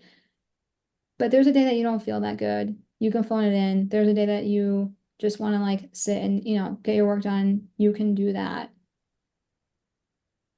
You can't do that You with still this get a job. paycheck. Yeah. You still get a paycheck. You get PTO, you get health insurance, you get retirement benefits. Like, Dude, paid time off? Are you no fucking such kidding me? thing. Are you No such thing. fucking kidding me? I Like, am so crazy to the point where if my partner coughs, it's like I literally have a three strikes and you're out. You cough 3 times, get the fuck out of this bed, go sleep on the couch. I don't get PTO. I can't get sick. Like, I have made him wear a mask. He's gonna die when he finds out I talked about him, but I made him wear a mask in the apartment. I literally make him sleep on the couch, or I'll go sleep on the couch. I can't afford to get sick. I can't afford to have 3 days of me laying on the fucking couch where I'm not making money because I'm not getting paid for it. And that's 3 days I can't take a holiday or whatever. I can't go home or anything. And keep your job until you literally can't keep it anymore. If you can go part-time, if you can go freelance, hold on to that regular paycheck to keep yourself going. And then the other thing I would say, and then Becca, if you had something, go ahead. But the other thing I would say is having the ability to make work without financial pressure will allow you to make your best work. Because if you are gonna jump from one thing to the other and you don't have the ability to sustain sales, that's one thing. If you also don't have a voice in what you're making, then what you're gonna do is just make fucking checkers, like, and boob mugs or whatever the next trend is, and you're not gonna own something that is gonna last, that is truly yours. I had 3 years where I worked 4 days and 3 days and 2 days and 10 hours. And I did I swapped from architecture to ceramics just by accident because the place I worked was failing. And so every year they dropped a day. They're willing to, yeah, They just were pay like, you hey, less. could you come in Yeah. one day less? Like, I literally called in sick one day and they're like, actually 2 days is great. Can you just like come in less? And Happy accident. it was stressful for me, but it gave me this time where I explored all these ideas, and you can, and in some of the presentations I've given for like talks and stuff, I show work from like 2016 and then the same idea now. And you can see that it's like almost the same design, but one looks like shit. And the other one is like much more interesting and better, right? But I got to make without that pressure. I didn't have to worry about, are people gonna buy it? I just made stuff that I thought was interesting. And it allowed me to find like a language. And so like do that on the side and really think about it really think about the longevity of this as a career. I worry about it all the time. What happens if you stop being relevant on social media? What if your social media tanks? What if people think you're washed up? Like, obviously, I have raging anxiety. Like, we don't even need to go there, but you, even now with like Hurricane Helene, like so many potters have lost their studios. And I remember telling my partner and freaking out, being like, dude, if I lost my studio, I don't think I could rebuild it right now. Like, I don't have the money to just start over.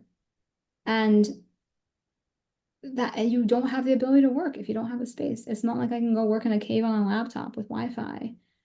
You don't have Right. that space and you lose everything. Like yeah, it's just, I don't know. I have a million good things to say about this job, but there are things that you should be cautious about before you make it your full-time thing. And I think there is value in it not having to be your full-time thing. Like Ryan, you do it on the side and it still Yeah. brings you joy and still gives you like side money and you still Mm-hmm. hustle. Yeah. The part I was gonna ask about, and where I'm kind of currently at, or I think about this somewhat. I'm like, okay, let's say I stop working full time. Are those 40 hours, how much more am I going to put into the ceramic business because I'm not working 40 hours? But also, what is the mental relief that's gonna happen when I'm not thinking about my full-time job 40 hours a week?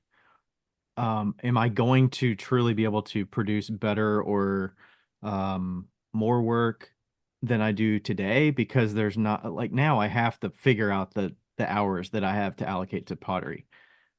In that state, I don't have to figure that out. Right. But there is a different pressure of, okay, well, that other paycheck is not coming anymore, so I do need to keep the pottery business going. But am I in a Right. mental space that's like, am I still going to be as motivated? Or am I less motivated? Or I is think you it will be is it just more different? motivated, more stressed, but I would say unless your shelves are empty at the end of the year, like if you have a surplus of what you're able to produce without selling it, then I'm on team keep your job because Mhm. that's telling me that there's not enough, not that there's enough, not enough quotes, not enough people buying your work, but that the audience isn't there yet, or you haven't gotten the audience to a point yet where you can clear out the work that you've made. Mhm. So if you made 3 times as much work, what's that going to get you? Yeah. Or is it, I still have shelves filled with stuff. Or is Right. it, okay, am I all of a sudden going to make different decisions and I'm going to make less production stuff because I can already keep up with enough production simple forms, But you can do that and now. I You don't would need the do money. fancier work that costs more because it's like, Becca's I don't know. That's But you that's can do I'm kind that of now, laughing right? because Andrew just got home and he made a fucking coffee right in front of me and he's really loud. And I've had to oh, mute I him can't even this hear whole him. time.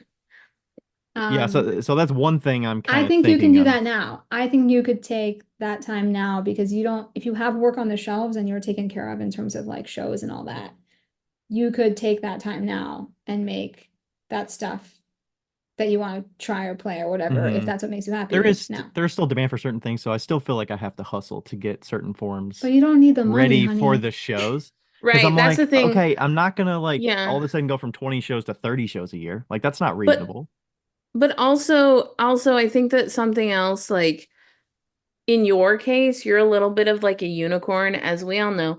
You're a little bit of a unicorn anyway, but you will not quit your job until you are financially capable of carrying on your life. Like you are in a specific situation where you're going to be financially capable, so I think that your work will be getting better because you won't have that initial stress that like me and Sarah have of if when we quit a job or Andrew, if and when he quits a job again. There's still a Um, financial like safety net parachute. yeah, like we don't have that. We don't have that fucking financial safety net, right?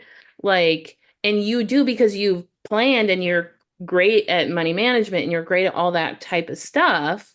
So I think that you'll actually have a little bit less stress, but that will make your work better. I'm not talking about the other stuff though, like Yeah. when you should or shouldn't. But he does have more money than us. Because you I have say that. a job that you work during the day, and that Well, and supplements he all. invests, and he's like really good with money. Like he's Yeah. just been really blessed Yeah, and I don't live in in downtown New York also. Like my right. expenses are not. I do not live in downtown New York. New York Well, is a I hot don't live in L New for you. York, I state of don't New live in York. Fidei. I just need to put that out there. I do not live in Fidei. But your expenses are probably higher They're than high. ours Yeah. are. Wait, Yeah. how much can we ask how much your apartment Please is? Like, ask it. yeah, how much? How much?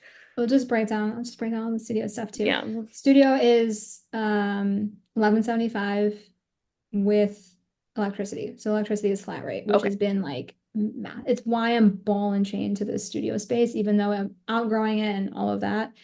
I pay like Love that. $35 for electricity every month. So it's gone up like $100 in the last couple of years, but still okay.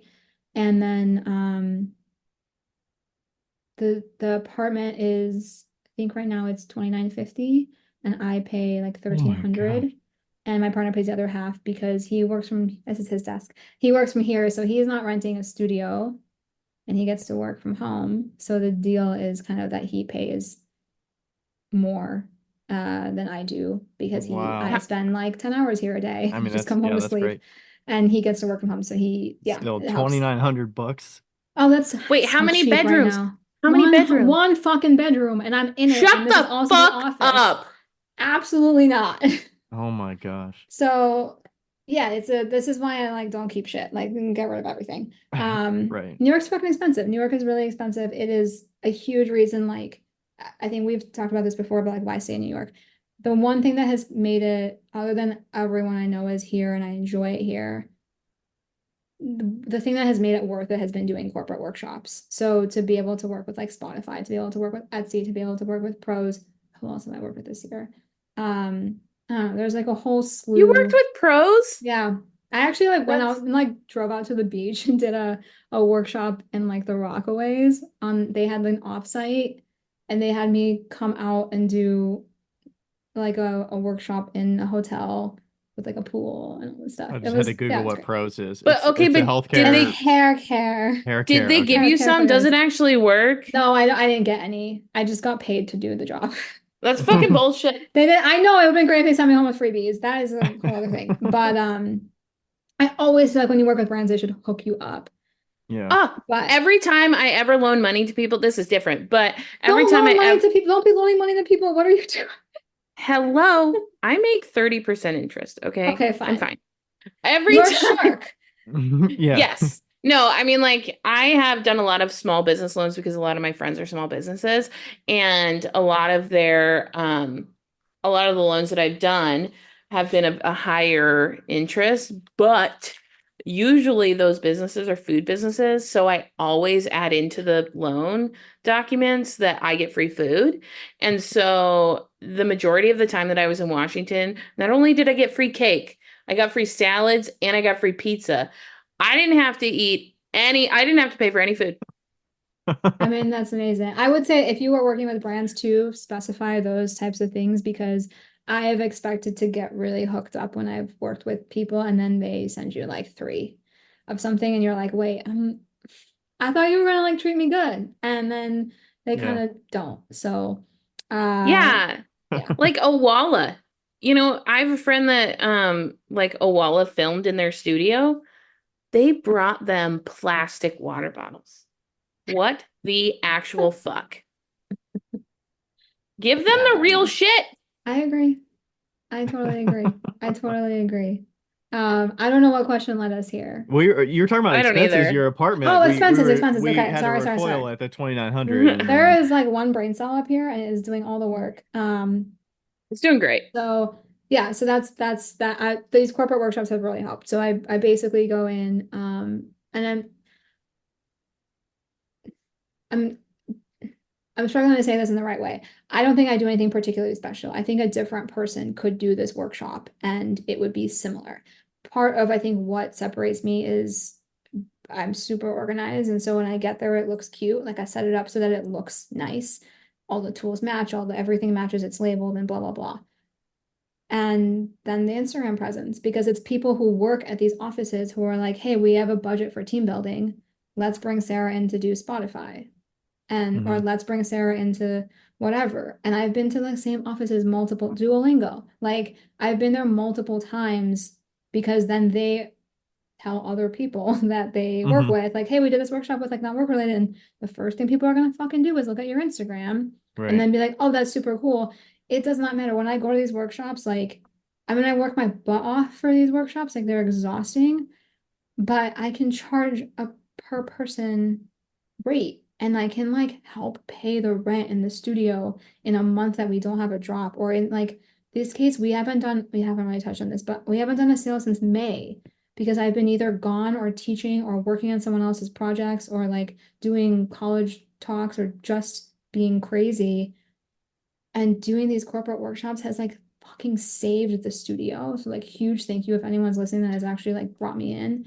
It has saved the studio. And we're lucky in New York, like every office is headquartered here or has like an office here. And so that work has been really consistent. If you get me in for a workshop with 30 people, 20 people, 40 people, like that literally pays my rent and bills.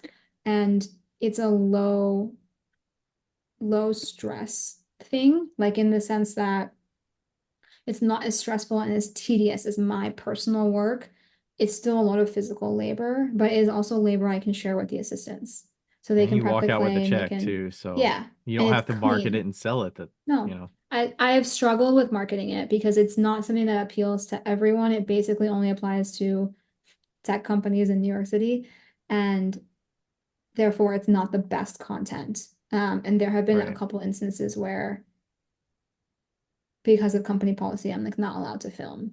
And that really sucks because it's a loss for me because then I can't promote that I did it.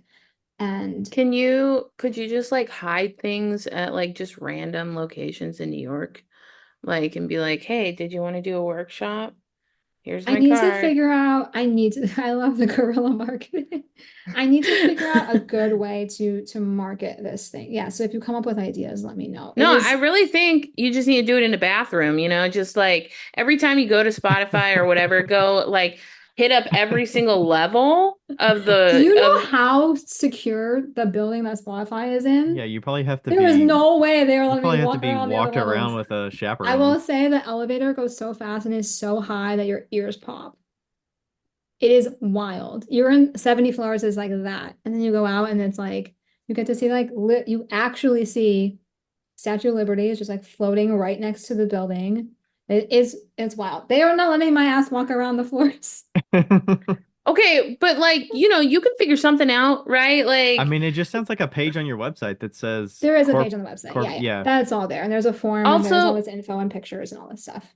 What are you doing for these? Are you bringing bisque pieces and they're painting? Oh, God, no, that looks like shit. That is, people ask for that because they think it's fun. And then you have to tell them that it's gonna look like a kindergartner did it. And usually they're okay with moving on. I bring clay, we do like a hand building workshop, which is kind of ironic because that's not what we do in the studio, but it's a really. But it also looks like shit. Yeah. So I'm surprised. People actually do a pretty good job. We do like an hour and a half or 2 hours, depending on the size. Everyone gets the same amount of clay. We do a hand building workshop. I, for the first part, demo, and then I just run around and I'm like, tell me if you need help. Like, just be honest. Tell me you want me to help you. I don't care. Like, I don't need to finish a piece. And it takes people a little bit of time to feel comfortable enough. And that's where like more your personality, like you can't go up there and be dull. Like you have to be engaging and you have to make people laugh and make people have a good time. They're paying money for you to be there. And it is in your best interest every time someone interacts with your brand, your face, that they have a positive impression of it. And I'm thinking for a place like Spotify, for a place like Squarespace, like they have Duolingo, all of these places have like teams and groups and clubs. And if you can get in, then you can possibly come back. And that is like a big. Are they finishing pieces? Yeah, so then I take all that greenware home and then we do a big cleanup because it usually doesn't look great. Like sponge everything down. How do you transport all that shit? In boxes and then throw it in a cab. 30, 40 people? These pieces are robust. They're hand built by people who have never hand built before. Like they're not gonna fall apart. You could throw them against a wall and they wouldn't break. And they're not dried out to the bone. No, they're just like you just take them, put them in a box, and I like stack 2 boxes in an IKEA bag, and you can just put that tie a knot, put that in a cab. It's not really moving, and we're not like 5 hours away. We're like 30 minutes. Okay. Take that, drop it all off at the studio, and then clean everything up, which is actually the most laborious part of it. Biscuit, stamp it, wax it, all that stuff, glaze it. Everyone gets to pick, depending on the budget of the workshop, there's like more or less glaze colors, and everyone gets a solid color, and then we do like a messenger back to wherever it is. So everyone gets a little piece out of it, and yeah, and it's like makes me emotional how much it financially helps the studio. So I will do those until I die. I have an idea. I Yeah. don't know how you do the glazing thing, but I've always had issues with glazing with workshops. Do you? No. Like remembering, or do they pick different colors or do they all pick Yeah, the same so color? they get a little label and they write their name on it, and then they also write their glaze color on it. Oh, okay. And then that goes Good. inside their piece. Nice, nice, nice. I have always written the number of the glaze number on the bottom. Well, I haven't always done this, but another studio did, and it was like life We do changing like for a me. letter code, yeah. And it Yeah, just like a goes number there. on the bottom, and then you're like, oh yeah, that's all I need to do, and then I fucking glaze it, and boom. Yeah. That we have a similar system. It took a while to figure it out, but like a number goes on that tag, and then a number gets written with bisque. Not, yeah, with like the underglaze pencil on the green Yeah, layer. So when it gets fired, you're like 8 and 8. I have a name, I have a color. It's dumb, but it nice. works. Yeah. No, it works great. Yeah. That's actually like the hardest thing to figure out. Like Yeah. That the when, logistics of like shit, I have 6 people and I don't know who they are. yeah, Yeah. yeah. So yeah. I had like No, a follow-up to Yeah. the full-time thing that I'm wondering if you balance these or if it was a consideration when you were deciding. You said the I demand didn't thing. really decide. For what it's worth, I got laid off. Okay. The decision was kind of like, That's get part your ass out of here. that's part of what I'm like, am I gonna go full time? Like, do I just need to get laid off before I actually do this I full time? never would Because have I done it. feel like it's gonna lead there. I mean, I've been in a corporate company, like there's been 5 or 6 layoffs over the years that I've seen around me, Yeah. and there's been people affected, and it's like there's no guarantee you're gonna have your job because layoffs For happen all the me, time. it took getting laid off because I had already been working on this part-time. I wanted it to stay part-time. People had asked for years, like for 4 years, people had been asking, when are you going to go full-time? And it was always like, I have student loans. There's no way, like, there's Hmm. no way I'm going full-time. Yeah. And I only tried it because I had no choice. It was the Okay. alternative was go back to work full-time or see if this works. And it's like, well, we have this wave, we have this momentum. Do we just try it? And if it fails, it fails, and then that job will be there. I was stupid and I thought that job would always be there. It is no longer there for me. I don't think I can go back to architecture and get a job the way I could have 7 years ago. It's just been too long and I'm too out of touch. So now Hmm. if I left the studio or I closed not work related, it would probably be more like a job in industry or in institutions or something like that, Hmm. because that's just like where my current experience is. But pretend I didn't say that. And Yeah. uh, 6 months a year, you can explain that. 7 years is a little bit harder. Right. Because I'm like the factors that I was kind of writing was like job satisfaction slash fulfillment. I feel like that's kind of the state where I'm at. If my job satisfaction drops enough and I'm not fulfilled enough and I feel like it's, don't enjoy doing the work and going to work, then that's going to be the tipping point or like getting laid off. But like, financial stability is another kind of facet, the paid time off, the health insurance, retirement, like Yeah. those are kind of the gamut besides just looking directly at the pottery business. Is it financially stable enough or is there enough demand there? I'm kind of to a state where I'm weighing how much do I enjoy or not enjoy the day job to decide it's worth Right. jumping. Absolutely. Yeah, absolutely. Um, but yeah, I mean, when circumstances come up and you have to decide, I mean, I guess you're just like, well, you know, good a time as any to You make that just try it decision. and you see if it works. And like I could have totally failed and that would have been okay too. Yeah. It ended up being okay. And Hmm.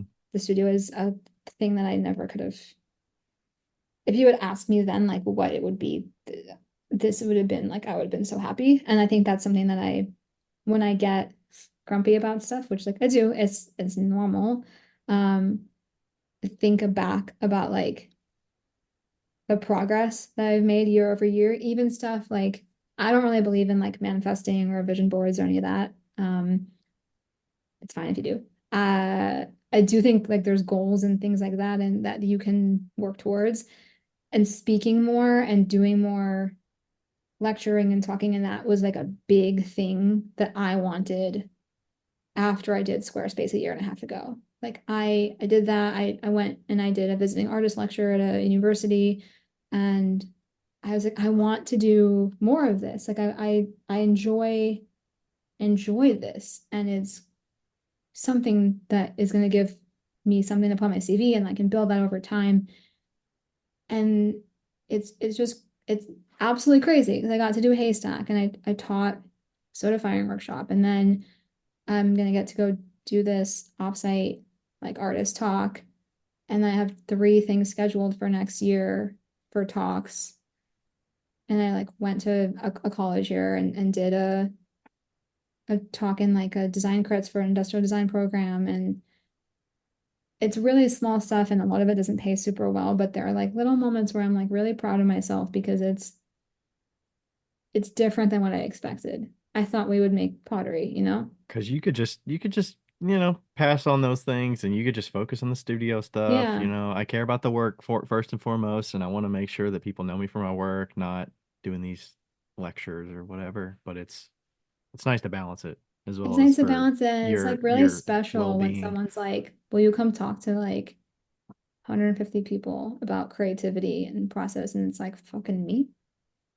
Like Yeah. me? Like why me? And it's yeah, people the thing I'm going to talk about is probably going to be a kind of about this stuff, about being able to look back and think that the thing that you were doing in the past was not very good, and that being a positive thing.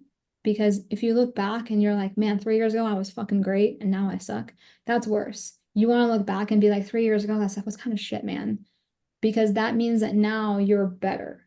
That means that you have improved and that you can take that and build something on top of it. And so, yeah, and then you look forward 3 years and you're like, I hope I hate everything I'm doing right now. Like I can appreciate it, but I hope I look back and cringe because I'm so much farther than that. And the same thing applies to talking. Like I hope in 3 years I get better at talking about the studio and presenting the studio and sharing the work and the projects.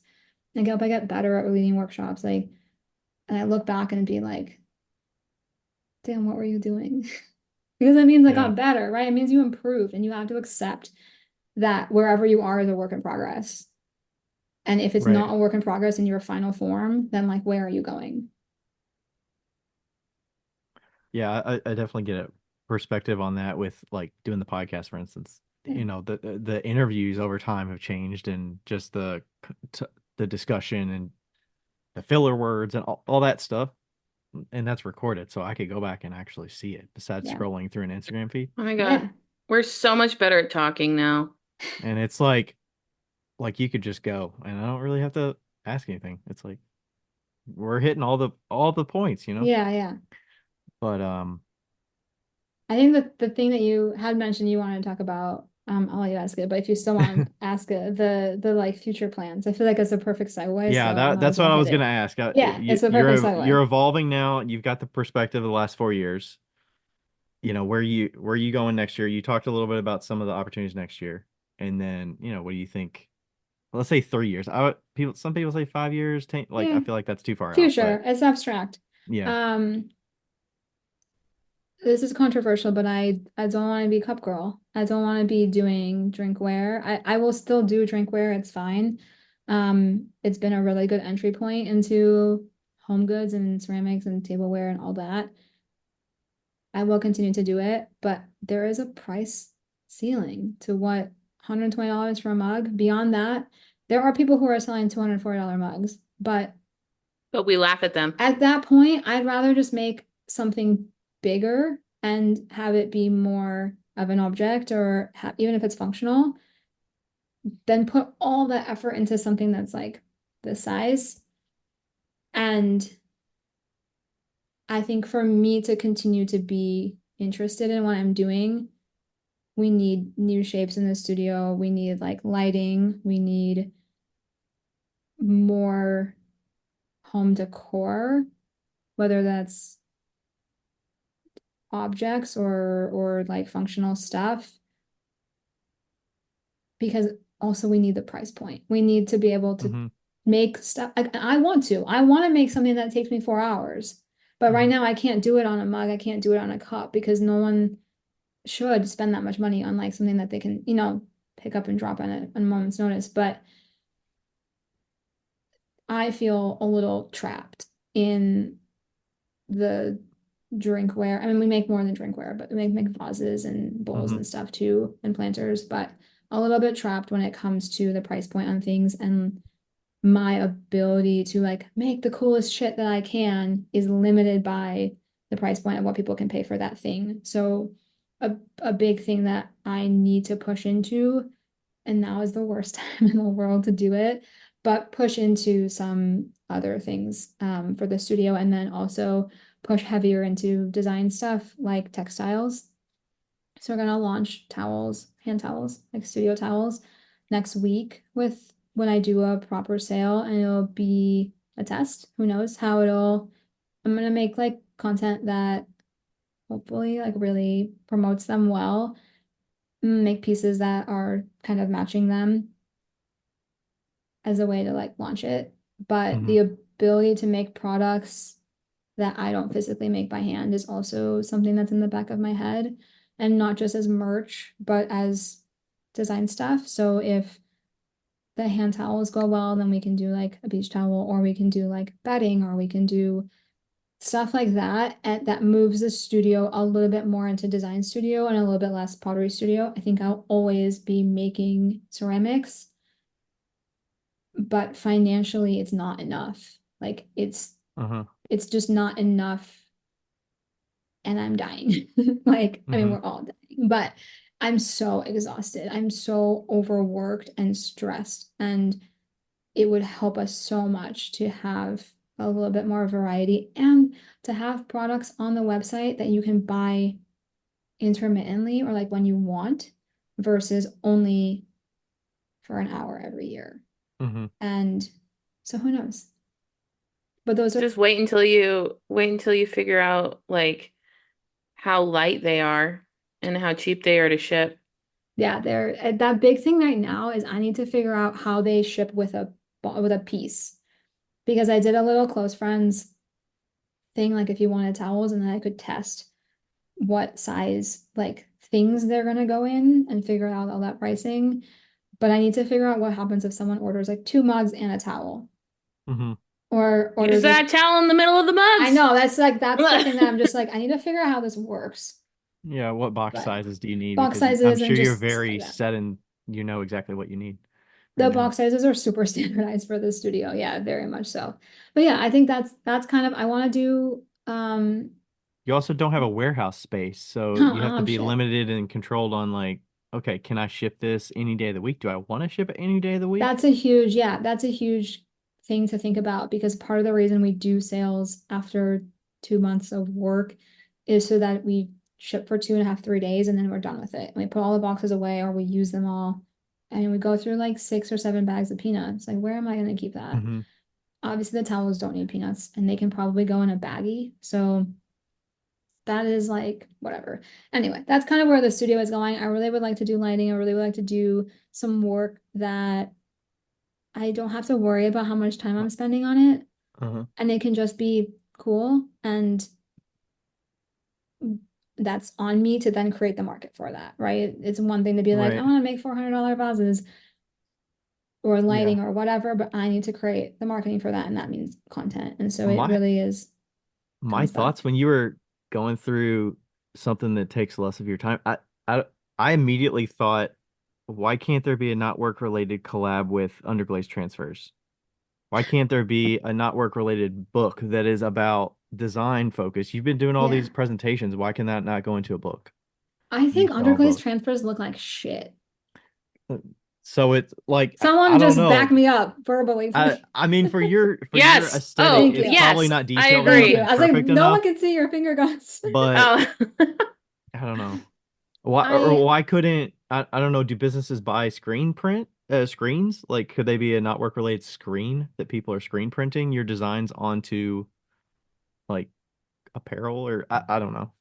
I don't know. I mean, I see the like issue with that being almost that like then your pieces might become well, I would say less valuable. you would dedicate a separate design that is maybe a Obviously. watered down version of what you're doing because you're already Oh, well you're ahead. saying collab in the sense that like I design an underglaze stencil that then you can got it, underglaze on That Potters transfer. would be buying the Yeah, that took underglaze me a second. transfers. You're not using the transfers, but other people are Yes. buying the transfers with your Oh yeah, designs. I would do that. That doesn't bother me because it would be something completely different. Yeah. And it Yeah, I would didn't just be mean like a you collab. using transfers. I Yeah, I meant was like, I you hate them. selling your designs on transfers. So they're Well, like, that I just killed my chances of getting a underglaze transfer collab because I just said I don't like them. no, no. But You just I didn't. misunderstood I what we were said saying. I hated speedball underglazes like 3 years ago, and look where I am now.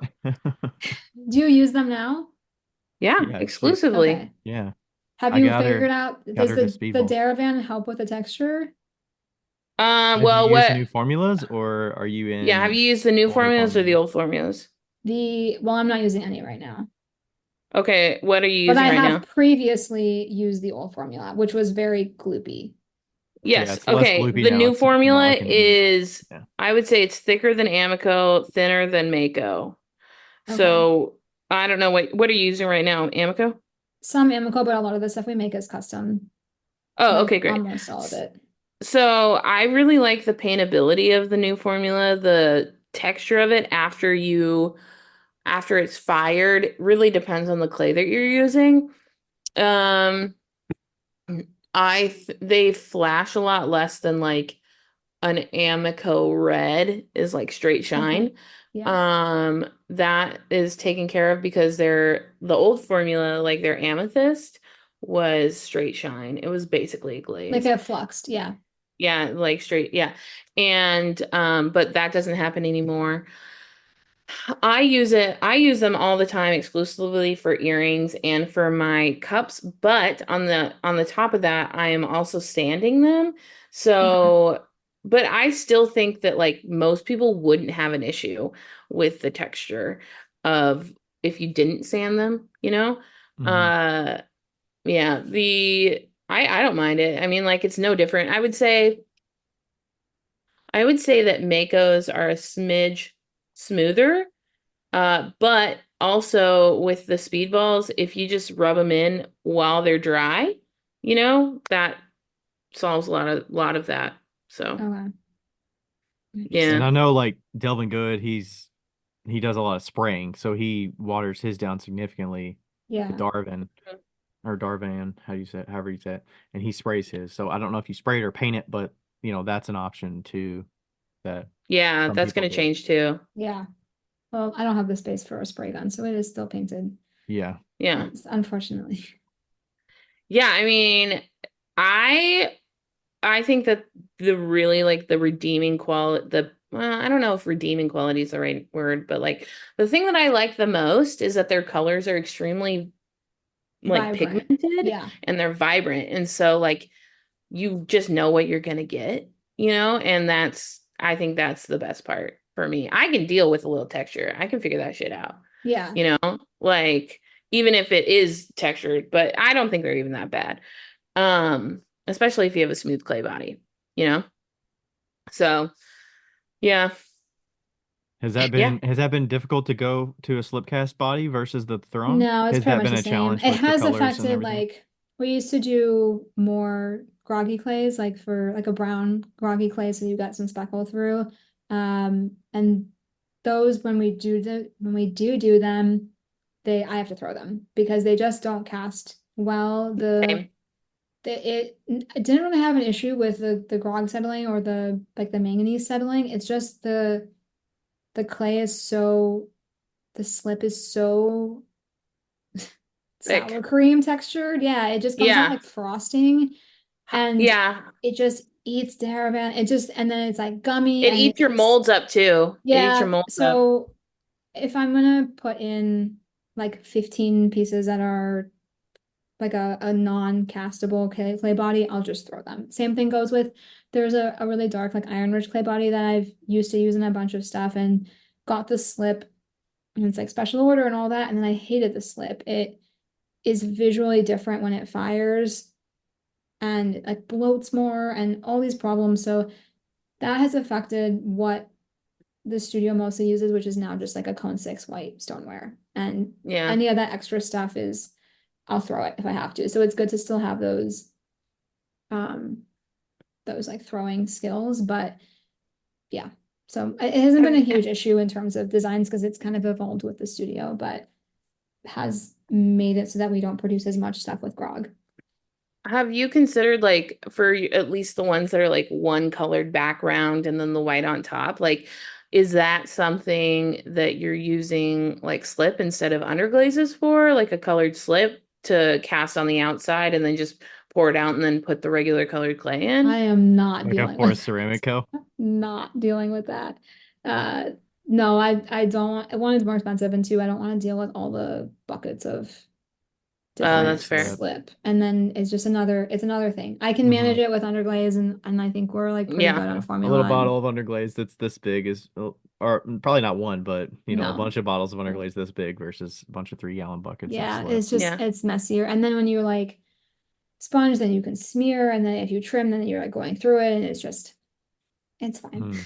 I'm good. I think we have a pretty good process. The thing that has helped in the last year or so is me just focusing on one thing has made me really good at it, and to have timing down. And a year ago we would have so much more peeling and textural issues, and I've like really figured out just chemically where we need to be for this process to be smoother. There's always going to be bleeding, and there's Yeah. always going to be things to touch up, but it's gotten to a point where it's like a bit more manageable because I've gotten to just obsess over it. And yeah. Is that part of the process fun for you, or is it kind of just, I'm gonna say distracting, What or like part? is it the problem solving and is that just I like problem solving. you like that? Okay. I like physical problem solving, but do not give me tech directions. Do not give me directions to like install software in like steps, because my brain just completely fogs over. I'm really better at like math and science and physical stuff. I'm bad at like the Apple TV is not working and I don't know why. And then you have to Right. Google and find that type of problem solving is not it for me. I just know I don't excel in that thing. And that being said, I'm not like a technically illiterate person. Like, I do a lot of design work on the computer and 3D model stuff, and like I'm not bad at computers. I just Yeah. better at problem solving things. I think it's fun to solve problems. I definitely get like an analytical itch out of it. I mean, having the small business. I mean, that problem solving you have to do on a daily Literally problems basis. every So day. it's like that's the majority of what you have to Yeah. do anyways. I'm making these pieces to launch with the towels, and in order to do the design on the pieces, the entire front had to be flat, and usually the tumblers and the cups have like a curved bottom. So trimmed them in a way, cast them super thick, trim the inside to a certain point, like 3 inches down, and then the outside trimmed 3 inches down in. So it has this like straight part, and then it comes in at the base, and the design can just live on the straight part. And it is such a pain in the ass to trim something that's like double thick, because you're trimming the inside wall and it's just a mess. And I was like, oh my God, on Saturday, I was like, what if we cast just the bottom for 30 minutes and then pour and slip for the whole thing, cast that for 30 minutes. Then the top thickness is perfect, and all you have to do is trim out the bottom. And it's like that stuff is fun for me. Like I love problem solving when it comes down Why to don't it. you just cast the whole shape different? Like, Well, why yeah, don't but you right just- now I don't have that mold, and Oh. I can't stop Oh, to okay. like do this right now. I just need like 15 pieces to make this drop in a week, and I do not have the time to. I am the type of person who will band-aid every cut before I Got go and it. like let the skin regrow. I am the person who is in a sinking fucking ship, and I will board up every hole You got that before one I bottle of Flex stop. Seal. You're just like, Yep. Before I stop and get another boat, even though I should just go get another boat. But yeah, it is really hard for me. I don't know if it's like ADHD brain or something. It's really hard for me to stop and be like, we need an overhaul. It's that sounds easier like for me something to Becca would band-aid. get on me about because I band-aid the shit out of stuff and I'll I'm keep just a stuff band-aid around. girl. It Dude, sucks. this motherfucker didn't get a new kiln until like 2 years ago. And it's like he had the money and he had the space and he had everything, but he was like, no, no, no. Something's, Do you guys have any yeah. like final stuff? I don't think so. I appreciate Okay, your time. I of mean, course. Yeah. it's, I think it'll be useful for people. I mean, obviously, I'm selfishly thinking about the full-time stuff side of it. Um, but I I know feel you've like always been we, very open to talk about that with me offline and Yeah, absolutely. I think actually I talked way less shit than I expected to, so I'm very proud Mhm. of myself. yeah. I did have one other thing that I was Go actually for talking it. to Becca about the other day, and I was curious. Like, obviously it's expensive to live in New York. You've mentioned reasons why you live there and why it's Yeah. beneficial to stay there. Like, how do you like can you mentally be in a space where you're like, I live somewhere that's half the cost and I do like quote unquote remote, like I can sell the work online, Hmm. so I don't physically have to be here. If Totally. all your And I've friends died. like Yeah, that's the and I get it, thing. it's You very could set that up. That would like be I don't want to be No, callous and say you could just move anywhere, no, but no, no, totally. like how do you decide like have you thought about that or is that something that you could like mentally be in a space of I think if I live leaving New somewhere else, York, this is the kind of life I totally, am absolutely. versus I would my expenses would go down so much. Part of the struggle, there is a part of me that is like, we'll move back to Chicago at some point, maybe when my parents get old or my partner's parents get old. I think we don't do anything when it comes to helping them. It's all on our siblings right now, and I kind of feel like a and shitty they're kid. in Chicago. Yeah. And so Okay. there's a part of me that's like maybe we'll spend like a year or something at some point there just pitching in. Um and that's super feasible and it's so much like more affordable and everything. It's New York's just a really hard city to leave because it has everything and it is not a driving city. And so the last time I had a car, I had a car for 1 year of my life. Like literally from 16 to 17 because I was obsessed with the idea of having a car. Hmm. And I've never had a car since. And that culture of like get in the car, drive a place, be in that place, get back in the car and drive back is like even in a city is hard for me. And I think I could adjust to it. And there's like definitely benefits to that lifestyle. I think eventually I will get priced out of New York. You guys like balked at the 29.50. You have no idea the prices that things are going for. Like we have outgrown this apartment. I have outgrown the studio, but I can't afford to leave this apartment or the studio because everything else is going for so much more money. And eventually I think we won't be able to continue to live here. And so we probably will go somewhere else. Yeah. Because they raise your to rent New enough that it's just Jersey. not feasible. I will never fucking go to New Jersey. I'm kidding. Um, no, I would like to go to another smaller city, like a smaller than New York, obviously. Chicago would have been perfect, but I kind of grew up there and I'm the type of person that wants new things. Like I want to experience new things and I Yeah. always think like maybe this is a morbid note to leave us on, but I always think like when I'm old and I'm like at the end of my life, I'm gonna be really fucking happy I did X, Y, and Z. Like I'm gonna be really, even if it was a dumb idea. Like I went and I worked in Italy last year for a month and it was financially not worth, like it was nothing. It was a total wash. But I got to go live in Milan in like my friend's mom's apartment and like hang out with my friends and work in a friend's studio and then like sell work to Europe and I don't do any international shipping. So it was like very cool. And next year I'm working probably with a friend in Berlin for a month who has like a great studio and has a really similar business model to me. And will I make any money doing it? Probably not. It'll probably be some sort of wash. But like when I'm old as shit, I'm gonna be like, hey, damn, you like went and lived in Berlin for a month. Like I think about that stuff all the time.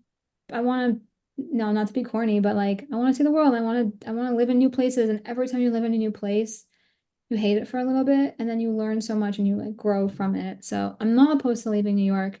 I think But eventually does we New York will. give you enough new things all the time that Yeah. it's kind of like, okay, we're satisfied living Like I here don't even leave because this there's neighborhood. I don't we leave can this still neighborhood that travel a often. lot, but it's like, I you don't know. leave this neighborhood that often because it's that like you can get new restaurants all the time because if it's not good, it doesn't survive.